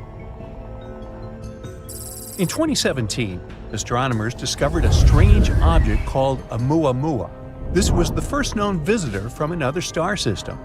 The thing was quite small, from about 330 feet to about 0.6 miles long. It was also long and thin, had a reddish color, and moved in a very unusual way. As it passed by the Sun, it unexpectedly sped up and then left our solar system just like that. Tons of theories started sparking up. It was too weird looking for an asteroid. Scientists thought it might be a comet, but it didn't have the usual traits of one, like a tail of gas and dust. Eventually, some scientists even started to suggest the wildest theories, like it might be an extraterrestrial probe. People have been making a huge fuss about Oumuamua ever since. But after a while, it turned out it was just a natural object with unique properties. It was probably a fragment from a distant star system, like a piece of a disintegrated comet or even a chunk of a planet. But Oumuamua caught everyone's attention so much that in 2022, astronomers even proposed to send a spacecraft to catch up with it. This mission could take about 26 years. Hey, stay tuned. Now, as for extraterrestrial creatures, where is everyone? There's this thing called the rare Earth hypothesis that suggests that life as we know it is actually super rare in space. In the 70s and 80s, scientists argued that Earth is just an ordinary planet in an ordinary solar system. If we look at it this way, life should be widespread across the universe. It seems unreasonable to think that with trillions of planets out there, there will be no planet like ours anywhere. But then, a geologist, Peter Ward, argued that the development of complex life like ours depends on a very rare combination of things. The history of the planet, with all of its astrophysical and geological conditions, should line up perfectly for complex life to develop. So, just think about it. Being in the right zone of the galaxy, on a good distance around a stable star, a rocky planet with water and the right temperature, emergence of molecules, monkeys deciding to walk, and so on. This would explain the Fermi paradox, which asks, if extraterrestrial life is common, why haven't we seen any signs of it? Well, the rare Earth hypothesis explains it. The universe might be full of plants, extraterrestrial critters, and fun animals. But would there be an intelligent species like humans? That's another story. As for humans being intelligent, that's another matter. Dark matter? And even if they do exist, we could be incredibly far away from each other. That would make communication or contact with other intelligent species very unlikely. Now, there's another similar theory called the Great Filter. This idea says that there might be a big obstacle somewhere along the path from microbes to advanced civilizations. It was the idea of the economist Robin Hanson. He also believed that maybe intelligent life, as we know it, isn't that common in the universe, although he assumed it's not because our planet was the result of tons of unique conditions, but because there must be some sort of filter that reduces the chance of life progressing to our point. Who knows where this filter is? It might be in the stage of early microbes, which means that we managed to get through it or somehow ahead in the future, which means we might go extinct like many other species before us. Well, maybe in the next stages, such as colonizing other planets and the galaxy, are much harder, if not impossible. Something unexpected might come up, potential catastrophes, resource exhaustion, or other challenges. Now, there's this thing called a pulsar. It's a weird type of star that sends out regular bursts of radio waves, like a flickering space lighthouse. You see, in space you often find a pulsar and a smaller companion star that rotates around it. But one day, scientists discovered this system, which was also surrounded by tons of some energetic material. They suddenly realized that these are probably the remains of another companion star, which was very big in size. But the pulsar was blasting out powerful radiation and particles, slowly consuming its companion. This is kind of like how a black widow spider eats its mate, hence the name. Since then, they've found other similar systems. They've grouped them all into one spider family. There are also redback pulsars, which destroy slightly larger companions, and huntsman pulsars, which have companions that are massive enough to resist being completely destroyed. Even though so many safety measures are taken, space is still an unpredictable place where we don't have as much power as we'd like to. Back in 1973, during a spacewalk on the Skylab space station, 2 astronauts were in a very risky situation. They were out in space fixing things, but they didn't have the same handy jetpacks like astronauts do today. They could only rely on safety tethers. Suddenly, the solar arrays they were working on moved unexpectedly and pushed them out of their position, almost sending them drifting off into space. Thankfully, the safety ropes did their job. Strong, resistant to heat, and attached to astronauts' waists, these tethers can hold a weight of about 881 pounds. This accident happened before SAFER came into use. It's easy to understand why accidents at work are way scarier up there than some regular 9-to-5 job on Earth. But that's why you have more training and special equipment to keep you safe. First, astronauts are always attached to the spacecraft with tethers, so they don't float away like a helium balloon. It may seem like a spacewalk is such a big deal that the ISS needs to stop when the astronauts are out there doing their thing, but it's not like that. If the ISS were ever to stop, it would fall straight down to our planet. So, once an astronaut is in a stable orbit, they stay in that orbit, unless some new force acts out. The first spacewalk wasn't as simple as those done later. It was performed in 1965, and it lasted 12 minutes. 2 men set out on a mission. One of them was supposed to float in space for a while taking pictures. But things went wrong. His spacesuit expanded too much, making it hard to move. He started to feel overheated, so he had to let some oxygen out of his suit, which was very risky. He could run out of air or get sick like a deep-sea diver. Getting back into the spacecraft was tough as well, but he somehow managed to do it. Then, more problems came.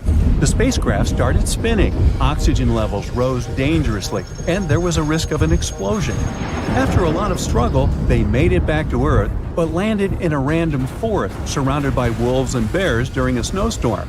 It took a rescue party to find them. Not a very encouraging story to listen to while you're waiting to go out. But cheer up, things have improved since then. Hundreds of astronauts have taken spacewalks without any serious problems.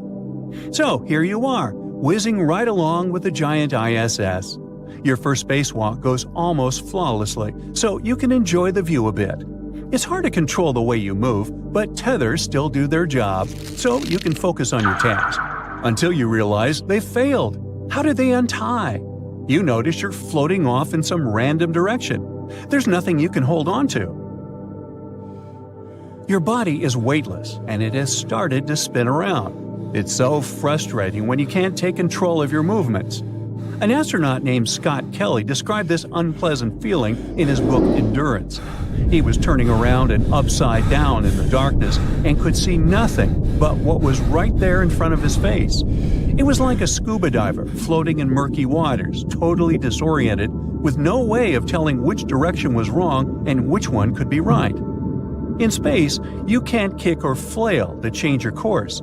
It might be fun floating inside a spacecraft with zero gravity, playing and fooling around, but seeing just the endless void filled with stars in the distance and knowing what could happen makes it frightening. And now you're getting closer to Earth's atmosphere. It might seem like the safest option because it makes you feel like you're going home, but in reality, you better hope you'll change direction. If your angle and speed are wrong, you might re-enter the planet's atmosphere and burn up. Not a good deal. NASA trains astronauts for such situations, so you know what's your next step: activating an emergency jetpack called SAFER. This tool is designed to help you stabilize and move in space. You don't even need the tethers. You can control the movements of your jetpack with a small joystick. Finally, all those hours of playing video games will pay off. These jetpacks became an inevitable part of the spacewalk package almost 30 years ago. So far, no astronaut has had to use one during a spacewalk. Whew! You're back on track, and you're moving away from Earth's atmosphere. You're getting closer to the ISS, flying manually. Oops! These jetpacks have one big flaw. They have a limited amount of fuel, and your SAFER has just run out of it. Okay, take a deep breath. One of the most important things every astronaut has to learn is to be prepared for literally anything.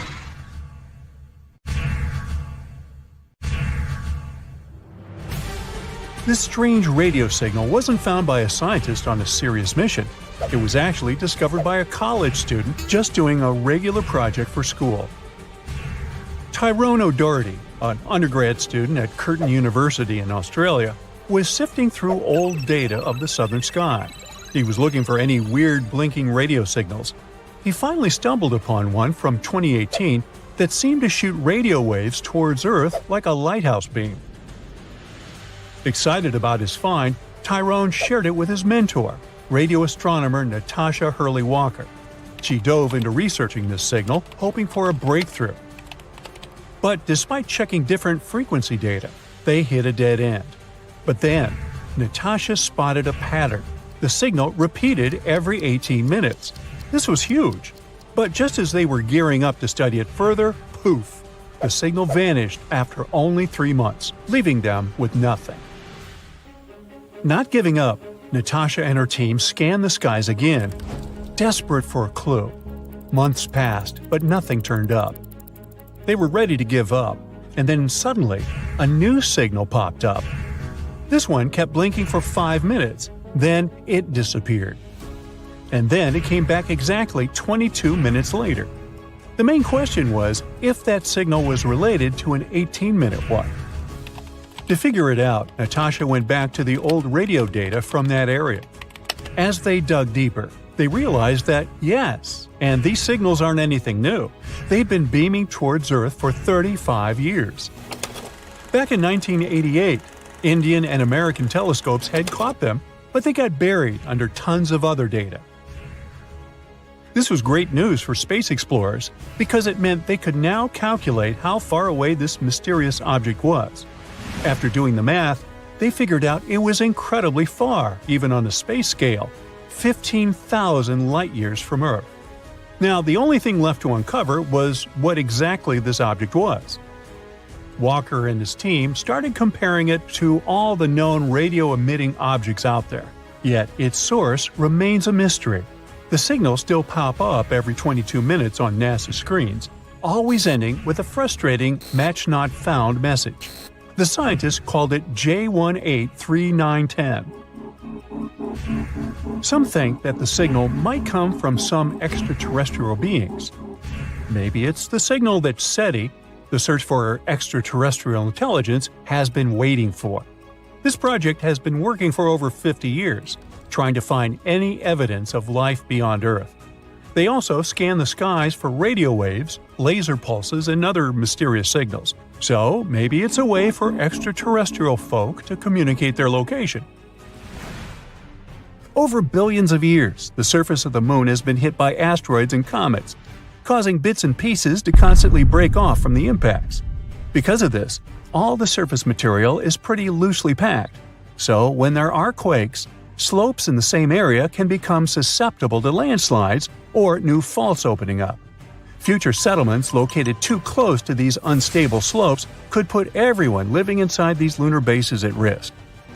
Moon dust adds another layer of complexity because without erosion or water to smooth it out, it can harden to the point of being as tough as glass. If we really want to understand how dangerous moonquakes might be for people living and working on the moon in the future, space agencies still need to map out and get new seismic data, and not just from the South Pole, but from the entire satellite. In 2025, the Farside Seismic Sweep Mission, or FSS, plans to deploy two of the most high-precision seismometers ever built to the Schrödinger crater, which is located on the dark side of the moon. Finding out what's happening on the ground there is crucial for understanding the complex lunar structure and its internal dynamics. Scientists are still trying to figure out whether the lack of recorded seismic activity on the far side of the moon is due to current instruments not being capable of detecting it, or if it's due to some kind of interference from melted material in the mantle. Once they have this answer, it will be easier to fully understand the phenomenon of shallow moonquakes and assess their implications for future neighborhoods on our natural satellite. Now, you may have heard that Earth is also shrinking, but it's a different process. Basically, the moon is getting smaller mainly because its core is cooling down naturally. The Earth's core is cooling too, but our planet got its crust with tectonic plates, unlike the moon, which only has one plate. So the energy from Earth's core shifts those plates around or comes through volcanic eruptions. Earth is actually losing mass overall due to atmospheric loss. Our planet loses about 100 million pounds of mass per year, mostly from a leaky atmosphere. Earth's gravity isn't strong enough to retain the lightest particles, like hydrogen and helium, which escape into space. But don't worry, these numbers aren't cause for alarm, considering that our planet's atmosphere weighs about 5 quadrillion tons, a number I can't even imagine. So, in other words, it would take many, many, many times the current age of the universe for it to completely evaporate. We found a water cloud in space around a black hole. It's a gigantic water reservoir that's located about 12 billion light-years away from Earth. This must be the largest and farthest water reservoir ever detected in the universe. This one cloud contains an astonishing 140 trillion times more water than all of Earth's oceans combined. That's wet. The water surrounds a quasar, which is basically an incredibly energetic supermassive black hole. This quasar is about 20 billion times larger than the Sun and emits as much energy as 1,000 trillion suns. You do the math. As the black hole slowly consumes everything around it, it releases energy. This energy heats the surrounding gases and dust, causing the formation of water vapor. As a result, the black hole is surrounded by a huge water cloud and all the other gases and dust bath around it. This pair formed when the universe was only 1.6 billion years old, just a fraction of its current age. That means that the water isn't young at all and has been existing in galaxies for billions of years now. This quasar will only keep getting scarier and bigger. If it eats up all this gas and dust around, it could grow up to 6 times its current size, potentially becoming 120 billion times larger than the Sun. Think about that. That's it for today. So hey, if you pacified your curiosity, then give the video a like and share it with your friends. Or if you want more